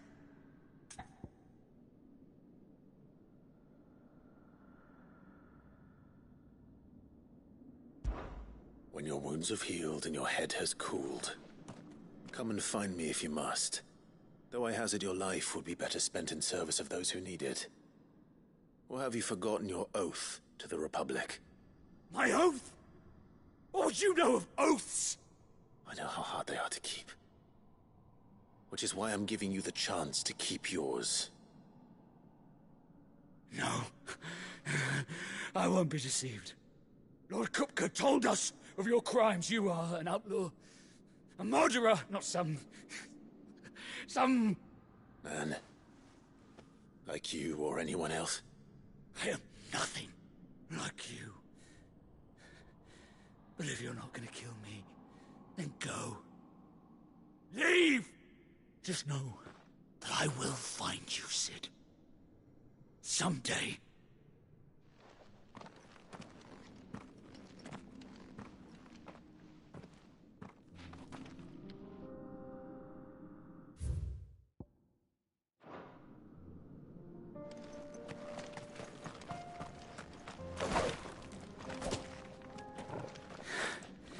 You will regret not killing me when you had a chance, Sid. I will avenge my master.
Company.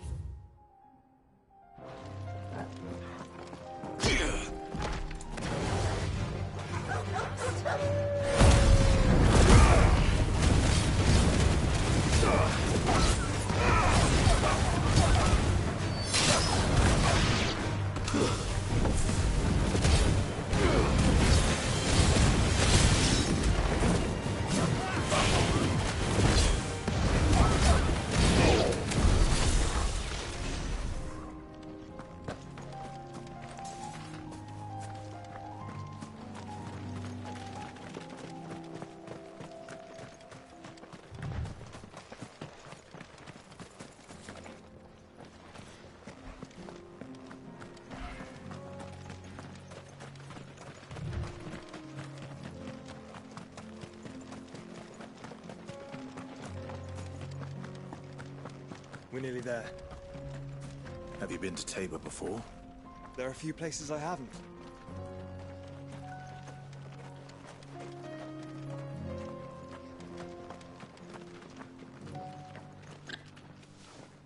Welcome, travelers. We don't get many visitors here in Tabor.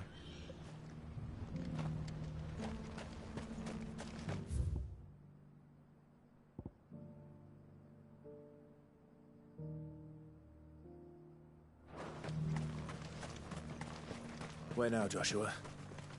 There is a residence just inside the city gates. She awaits us within.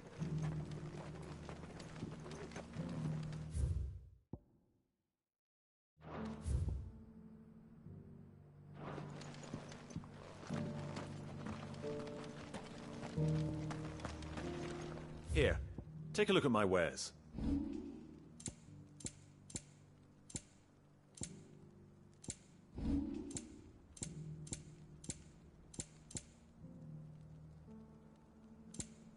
Come again.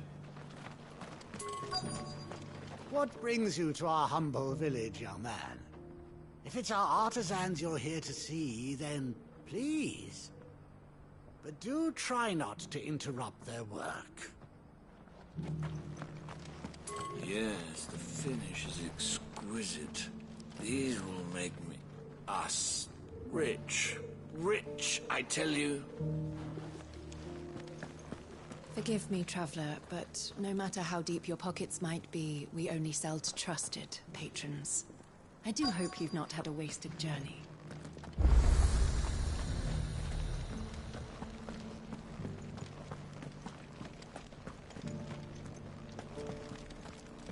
Here's the scraps you're after. Thanks. Can't do without leather if I'm to polish these stones. You can go inside if you want, but stay quiet. Yeah, they're polishing the stones for shipment. Any sudden noises and they might drop one.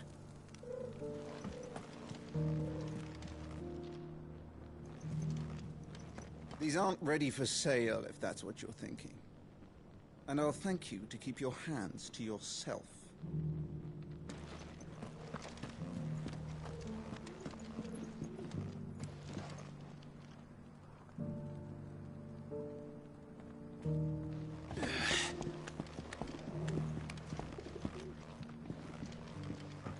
Decent quarry's been hard to find since the sky's turned. It has indeed. Can't blame the beasts for being on edge. Thank you for the deer leg, mister. Mummy made a pottage from it. Sounds delicious. Perhaps you'll invite me around to try it next time.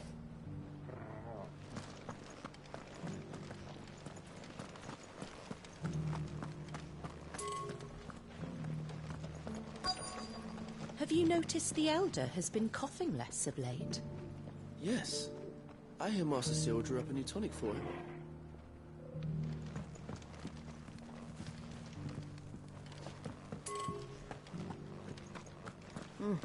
Not a scratch on them. These hides will fetch a good price.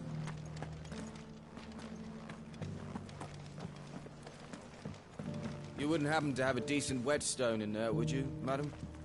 I'm sure I can find you something. All of these stones have a good bit of diamond dust in them. That'll see your sword sharp, all right? So it's these stones to Canva, and the rest of the boxes to Dalamil.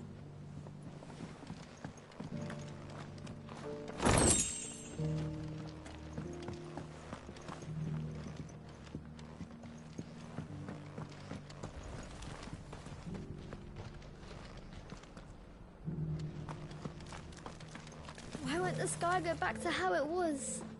I don't like it. Nor do I, dearie. In all my long years, I've never seen such a thing.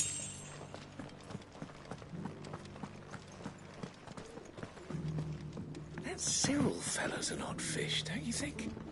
Well, scholarly sorts like him always are, aren't they?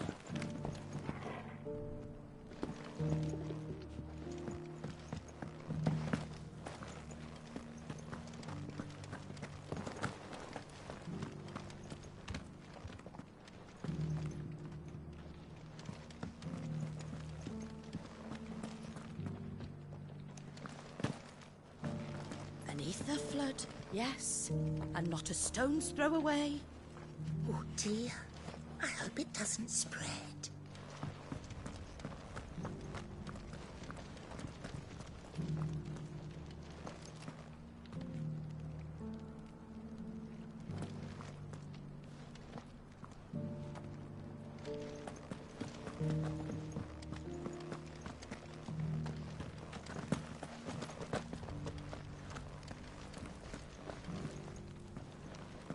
How are those new boots treating you? They're fantastic. Soft as phoenix down, but tough as boiled bow.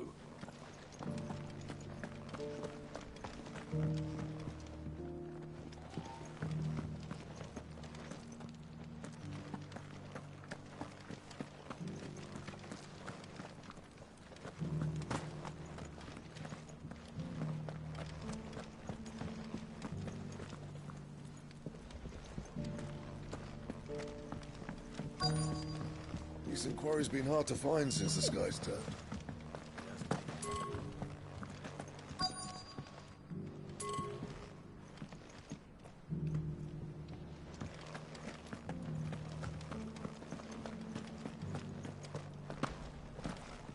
Careful how you pack that leather. Any creases or scratches will bring down the price.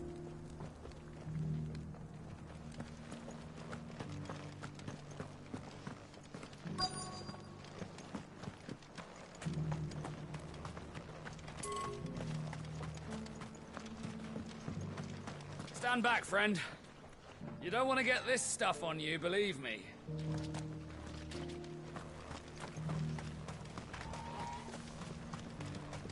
Oh, sorry. Just finishing loading the last of our wares. We'll be out of your way soon enough.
My Lord Marquis, it is an honor. I am Yotei, Knight of the Undying, charged with the protection of His Grace Joshua Rosfield, Keeper of the Flame of the Phoenix. Of course. It all makes sense now. Would you care to elaborate?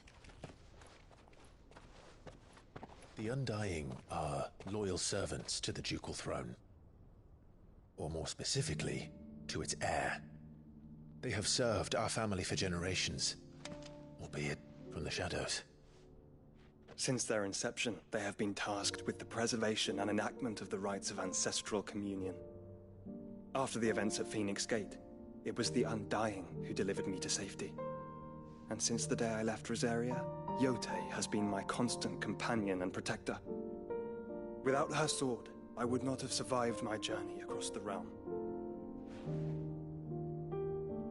Rise, Lady Yotei.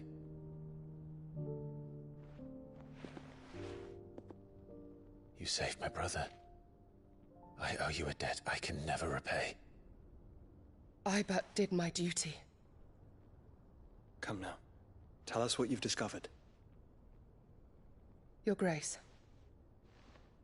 It is as you feared. The vessel we spied off the coast of the Crystalline Dominion on the night of her fall. It was the Einherjar. Beyond any doubt. The Black Galleon. Joshua, the Einherjar is the Royalists' flagship. What business would they have in the Dominion? Upon learning of Waloed's involvement in recent events at Drake's Fang, I sensed the malign influence of Ultima, and bid Yotei and the Undying look into the matter. We have reason to believe that the Black Galleon weighed anchor shortly after the fighting began, and set a course due south. For Canva. Then it is Waloed Knights who besiege the cities. What is left of them? Yes. And the Black Galleon sails at but one man's behest. Barnabas Tharm.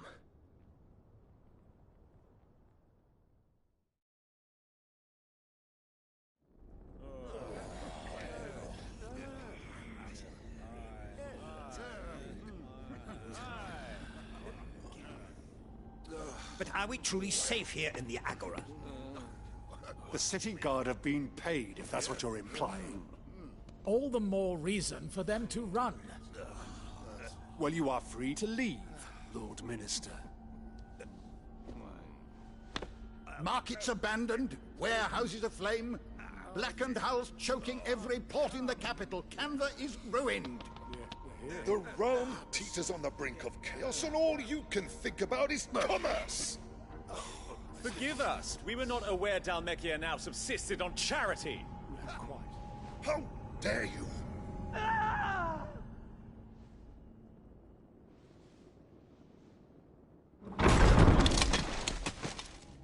Distinguished members of the Council, you must forgive His Majesty this intrusion.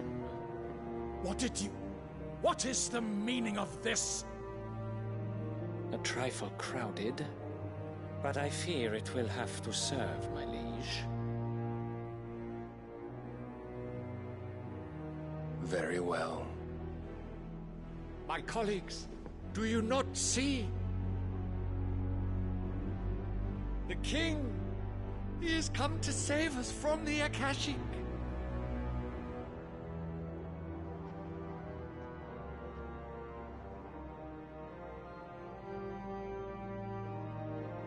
He is a gift from the heavens, divine intervention, our very salvation. And of course, if it is compensation he requires, we would be most willing to negotiate a fair price for services rendered. Fools! Your ignorance unbecomes you. Your Majesty, correct me if I'm wrong, but I would swear that the fiends washing the cobbles of Canva with the blood of her citizens wear the colors of Waloed. Ha! So you do not deny it.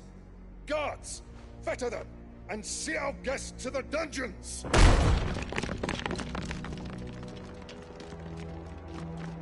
Enough.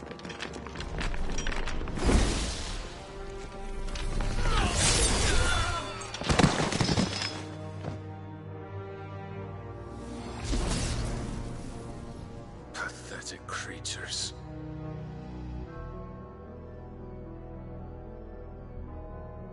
That you should imagine yourselves worthy of salvation.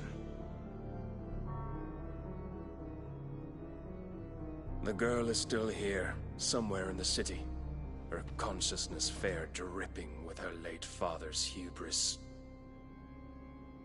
A consciousness to which Mythos is inextricably bound and inexorably drawn. See that he is made welcome. Yes, Your Majesty. Come, Mythos. Surely the prince's light cannot have sated you.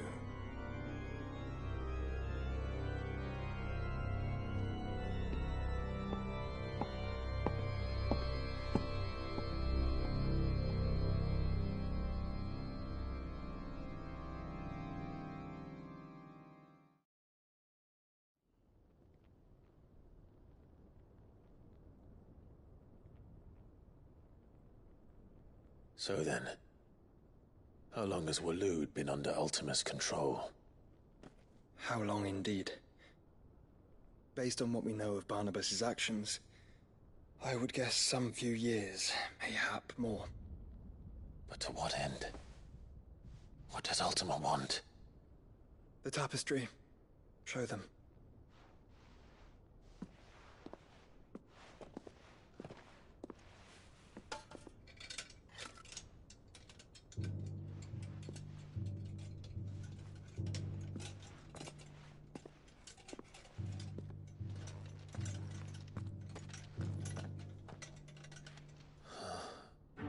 By the flames. Phoenix Gate. Drake's breath, and now here. But what is it? It is old, ancient, even. Naught remains of the faith it represents, save what can be gleaned from the image itself. None could tell me what the one in the apothecary meant, even the Undying. But I believe it may be the key to discerning Ultima's purpose. That figure in the center, the one beneath whom the icons congregate, that I believe to be Ultima. He is a god, or at least godlike, his very existence beyond our ken. The icons, and by extension their dominants, are meant to be his subjects, and while some, like Barnabas, have accepted this role, others have rejected it, like you, Clive, which is rather inconvenient, as it appears he needs you most of all. And gods don't like to be disobeyed. No, I don't suppose they do. Clive, may I tell Yote of the lake? By all means. Yote, I will be accompanying my brother to the Free Cities. Whilst we are afield, I would have you watch over those Clive has made his wards.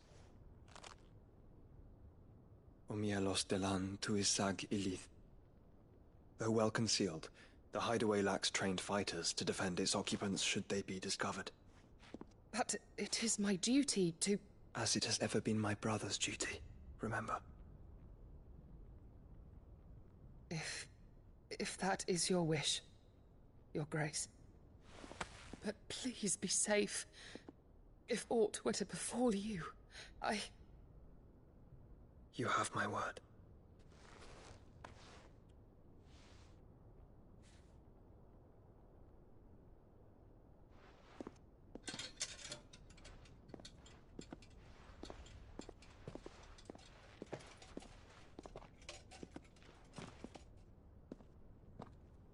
Farewell, my lord, my lady.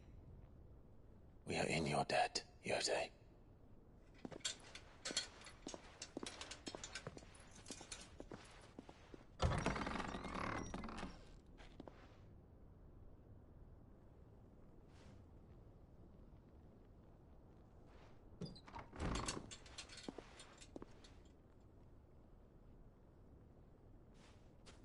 Let's find our friends.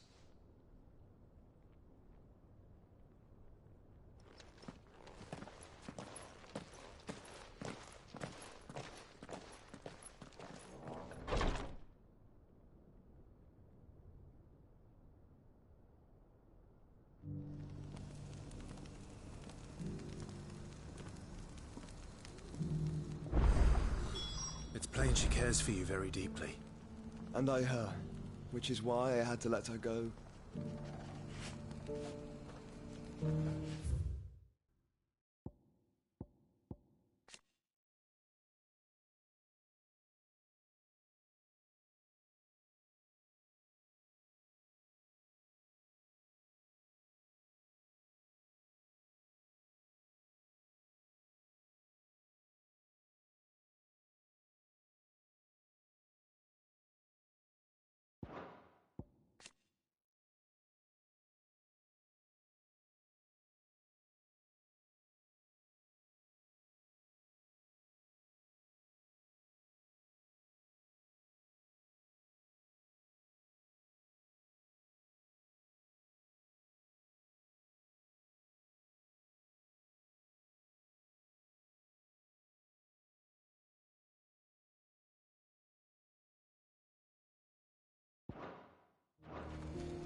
Opportunity beckons. Who among you is bold enough to heed her call?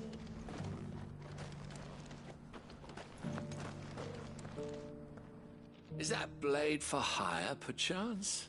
Because I have a mind to make a killing. Figuratively, I hope. Well, yes and no. A passing caravan carried with it a rumor most fortuitous for one in my trade, that an elder Dread Evis had been sighted in the fields of Korava. Dread Evis are aggressive beasts, compelled as they are to acts of violence, few survive to maturity. But those that do develop a hide of phenomenal value. A hide you want to sell? Eventually, yes. Though I would have it tanned first that it might be crafted into marvels the likes of which the world has never seen. Dread Evis skin is a rare thing indeed. But the worked hide of a well-aged beast, now that would fetch such coin that Gilbert himself might weep with envy. Bring me that beast's skin, and I will share with you the bounty of our combined labors. All right. I'll hunt your Evis. Of course you will. When one lives in such troubled times, it is a fool who lets opportunity slip his grasp. Leave Tabor through the east gate, but take the path that branches west. Once you reach the checkpoint at Tovany, you are a mere stone's throw from the fields of Carava.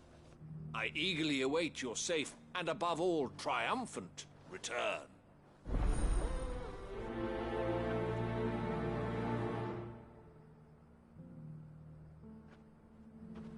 A fortune in skin and scale awaits any man with the will to claim it for his own. Leave Tabor by that path and venture west. The ancient beast roams the fields of Carava, not far from the Tovany Gate.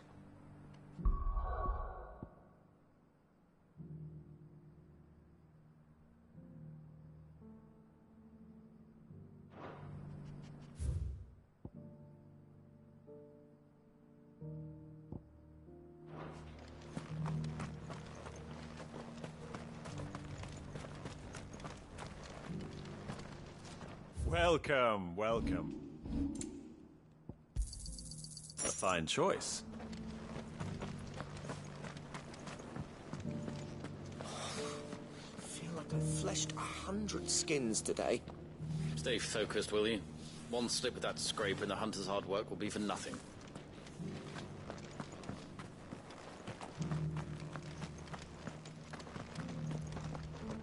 Careful how you pack that leather. Any creases or scratches. You! Finally. No one was paying. Is something wrong? At the university, the students would hang on my every word. Sadly, this far from home, I'm just of the university. You're a scholar. A specialist in ancient cultures. The most accomplished in all Valisthea, some have said. Not that I look the part. In my heyday, no obstacle could have kept me from my studies. Yet here I am, a wizened windbag, bested by the many steps. The answers I seek lying just beyond my enfeebled. Would you do an old man a kindness and brave the stairs in my stead? You'll be amply... Climb the stairs and... And memorize a few inscriptions for me. Assuming you know your letters, that is. Some courteous soul is rumored to have carved clues to Tabor's rich history into stones dotted about the village. 3 of them, to be precise. 1 each to the north, south, and east. I'm here in the hope that those carvings might shed light on a riddle I've been pondering for some time. Namely, the otherwise undocumented origins of Tabor's unique people. People quite unlike those of neighbors. I can't promise I'll remember everything perfectly. Remember what you can. I'll piece together the rest. Make for the domed pavilions, and...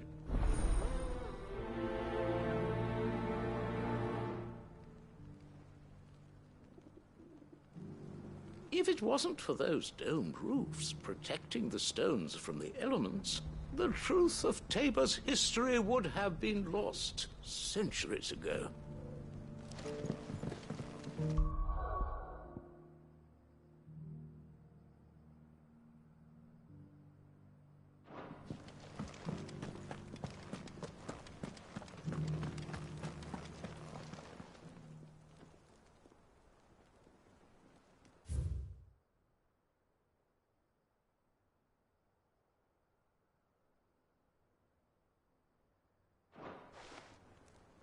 Farmers must have settled here in Tabor.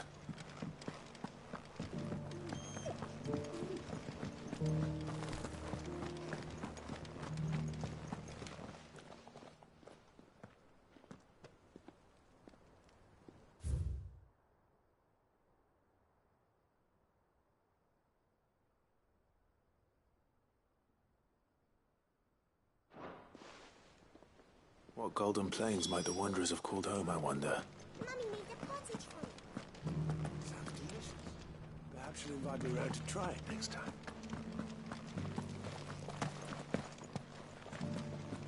Have you noticed the elders? Not a scratch on them.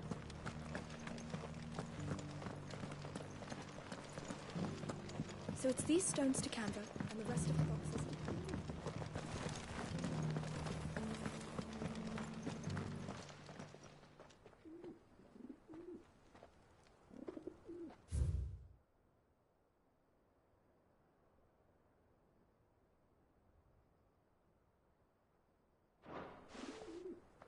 No history would be complete without mention of the mother crystals. I should speak to the old scholar before I forget everything I've read. That Cyril fellow's an odd fish, don't you think? How are those new boots treating you? The engravings were in good repair considering their age. Oh, what that I could have seen. Oh, come, don't tease me now. What did you learn of this place and its people? Let's start with the engraving to the south, shall we? What did it say?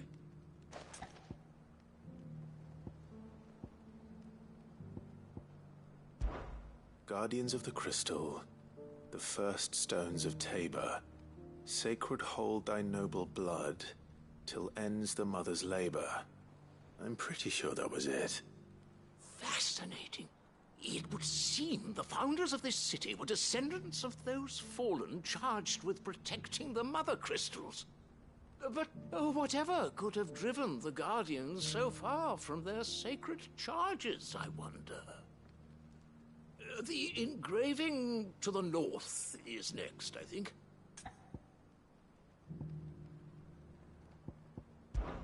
Wanderers of the Golden Plains, lay your roots in stone. With pride recall thy noble past, and make these rocks a home. Or, I think that was it, at least. No doubt you're right. There are vestiges of nomadic customs in Tabor its guardian roots could never account for. This is proving most enlightening. Now, for the final stone.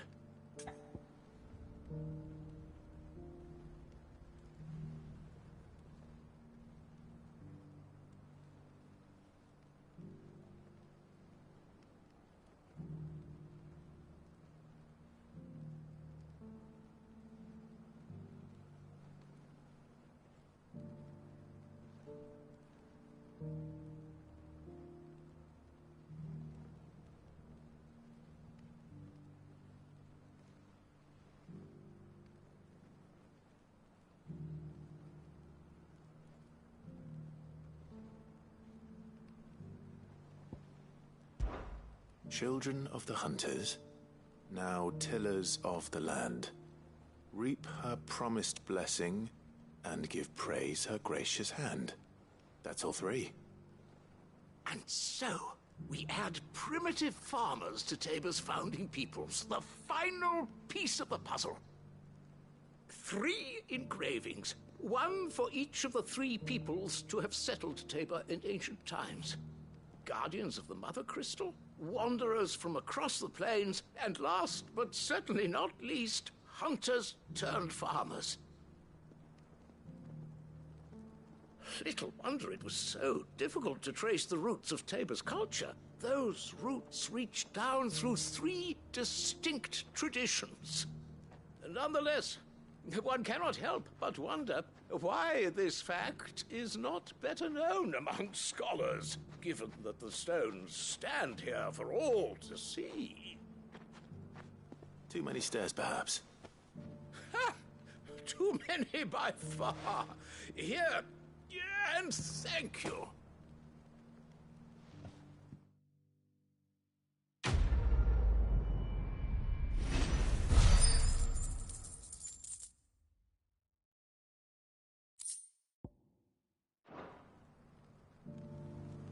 For years, I have pondered the mysteries of Tabor's founding. Would that I had made the journey as a younger man, when stairs held none of their terror.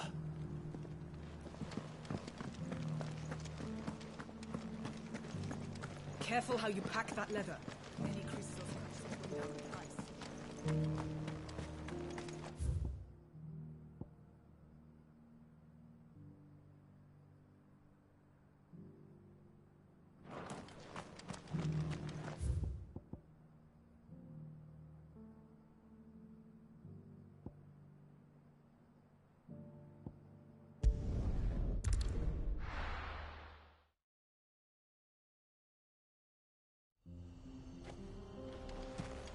You lost, stranger.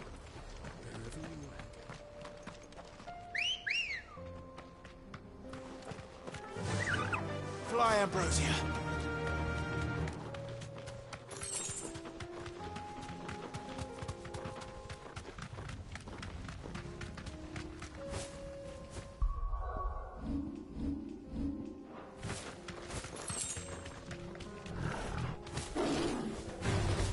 This won't be easy. Thanks, Gal.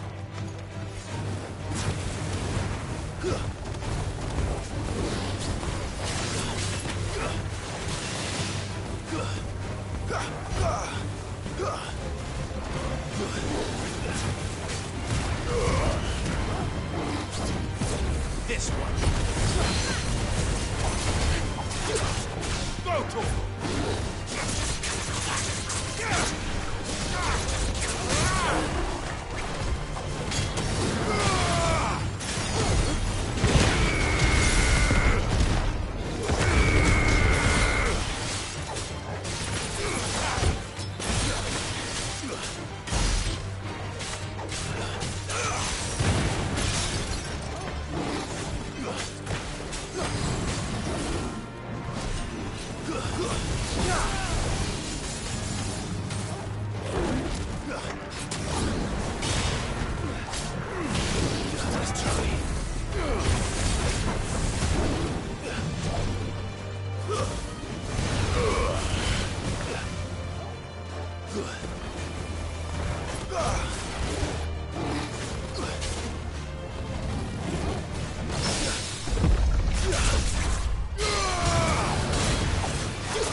Let's go. Faster.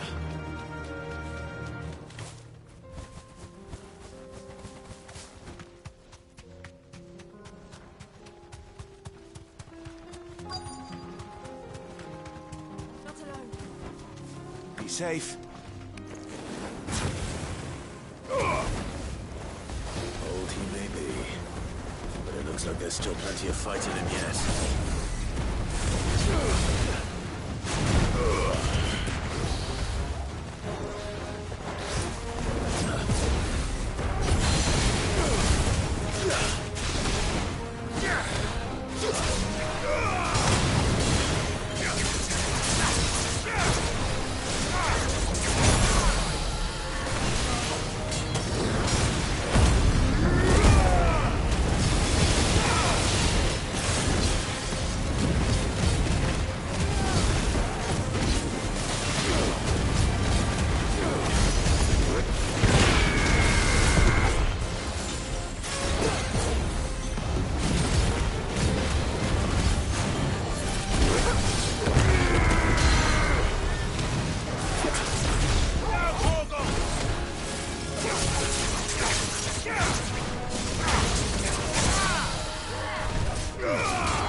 sooner it's off my hands, the better.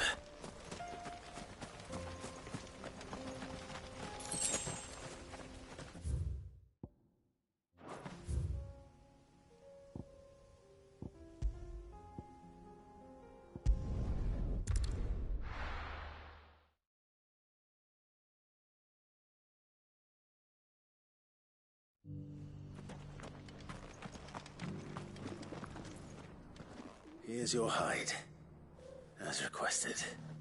I worried you might never return. Quickly, let me see it.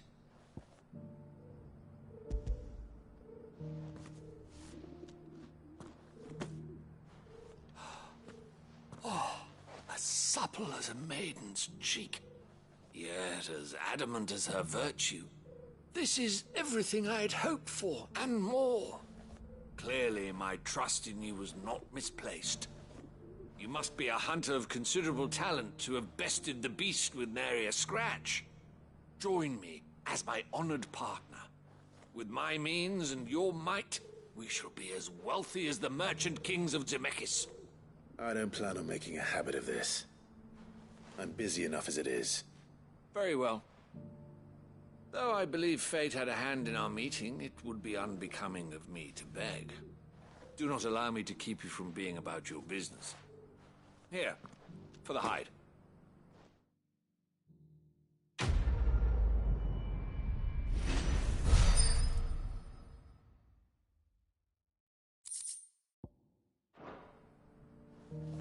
This is hide unlike any I've had the pleasure of handling. My clients will pay a fortune for the merest scrap.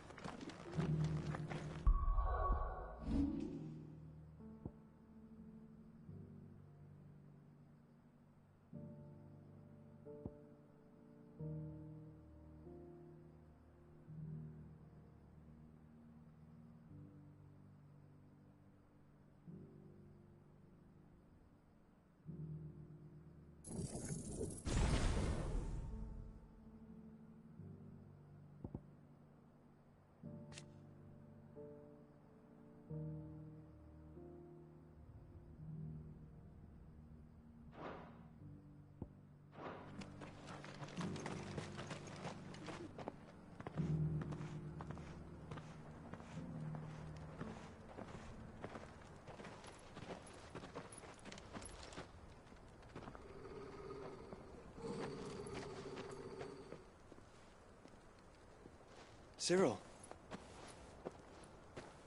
How fares the search? Well, Your Grace, my report shall be with you ere long. Ah, yes. Yotei is otherwise engaged, at my behest. And the duty of wardenship? Fulfilled. For as you see, I've been reunited with my first shield. I am Cyril, Knight of the Undying and bearer of the Burning Quill, charged with chronicling the mortal deeds of His Grace, Joshua Rosfield, Keeper of the Flame of the Phoenix, and rightful Archduke of Rosaria. I entrusted Cyril here with overseeing the investigation into Ultima's origins. Findings from his brothers and sisters afield are delivered here to be collated and catalogued. Just how many Undying are there? Not nearly enough, milady. Yet we are glad to give our all in service to the Phoenix. Such is, and has ever been, our creed. I see. You have your associates, I have mine. But you may now think of them as ours. That won't be a problem, will it? The Phoenix is our sun, and we but the shadows that quicken in his radiance. It is from the darkness that we serve, both him and now you.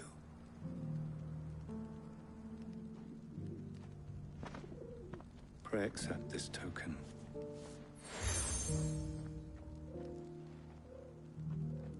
For as long as you bear it, members of our order will reveal themselves unto you, if there is nothing further.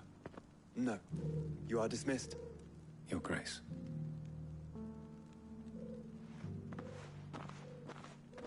To Canva, then. We'll talk about this later.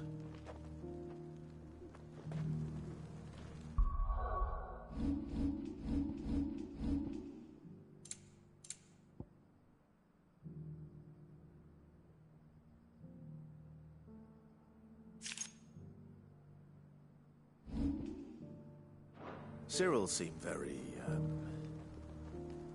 You certainly keep strange bedfellows, Joshua.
Ah, Lord Rosfield.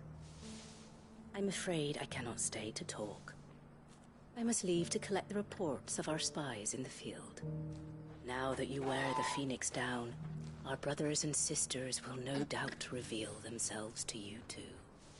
Farewell, my lord, and may the Firebird's flame burn ever in your heart.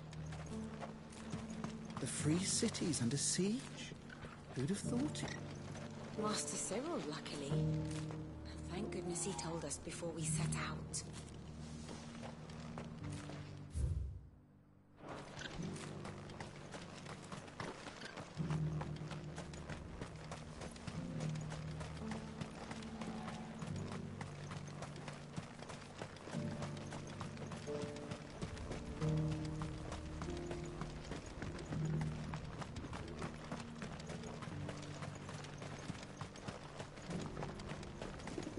The bearer of the burning quill is within, my lord. Prithee enter.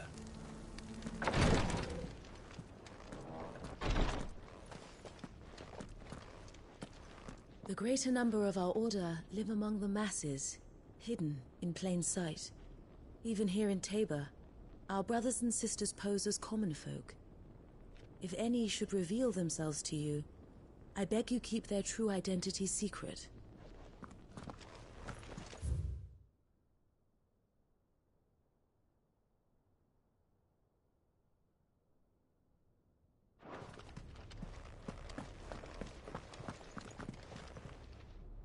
The Undying are at your service, my lord. As bearer of the burning quill,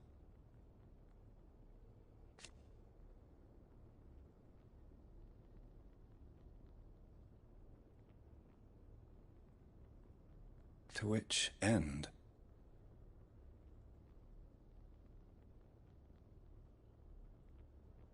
Alas.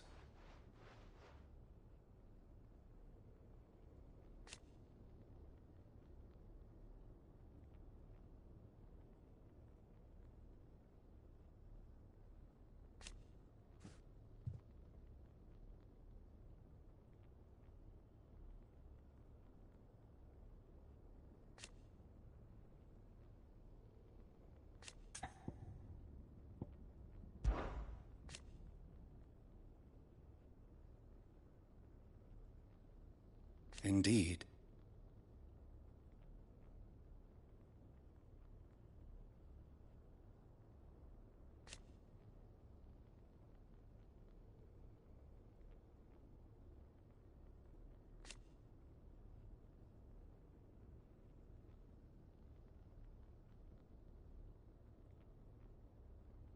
And it was here.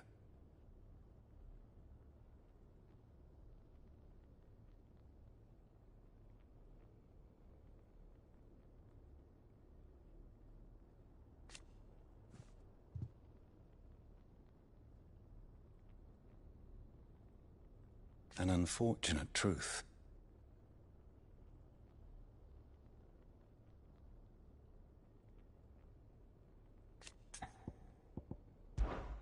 The history of our order.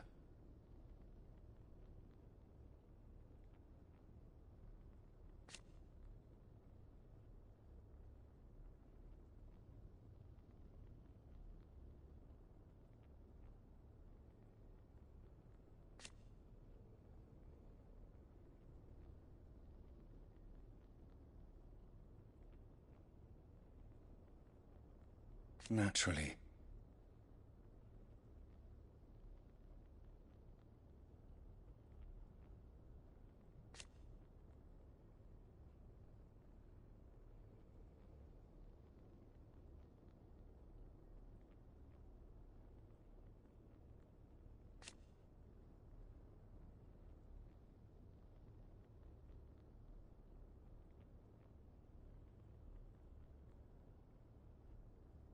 So you see.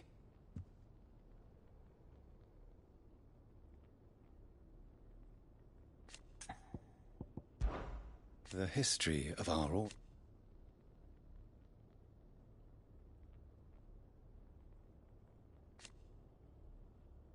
Naturally. So you see. Till next we meet.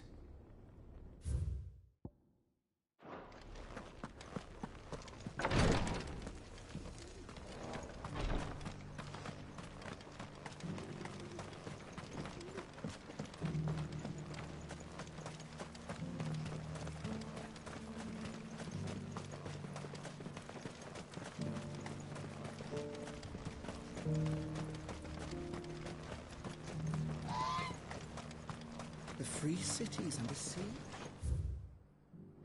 Who'd have thought? There are horrible beasts down that way. Ashen terrors who'll kill you as soon as look at you.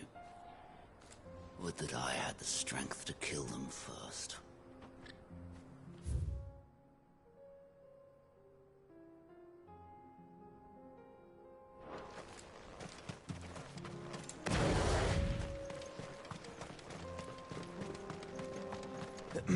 Are you sure this is the right way, brother?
to mess with the leader of the pack, eh, boy? What a fine hound.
This might take a while.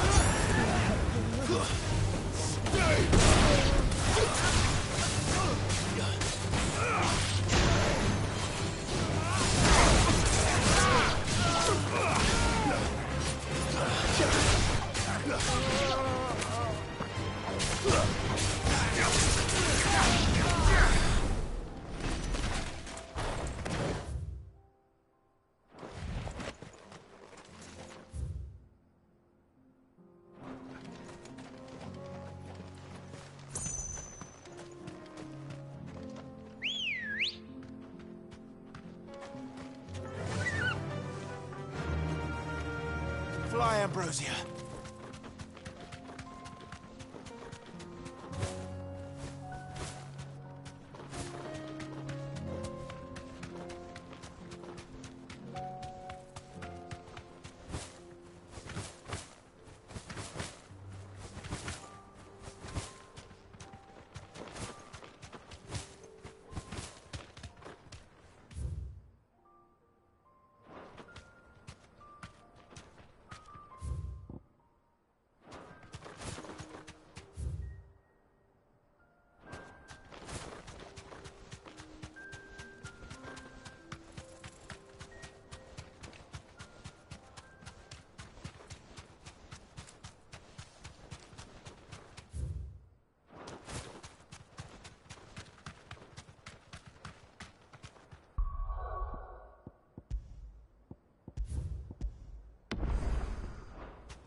Good girl. Faster!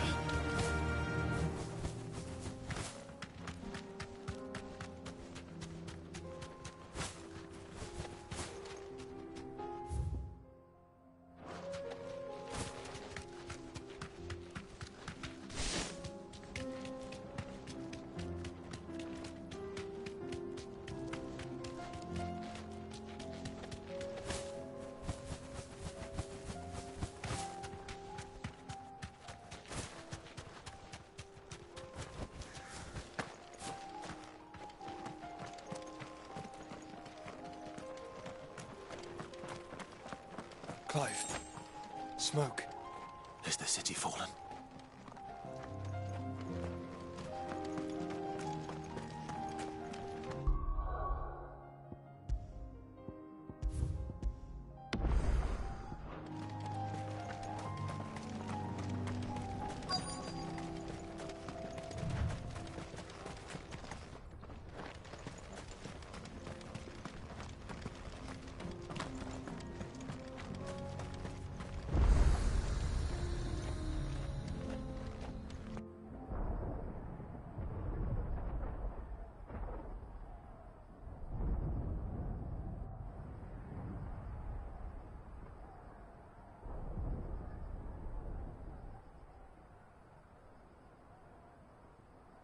The free men are still holding their own, then.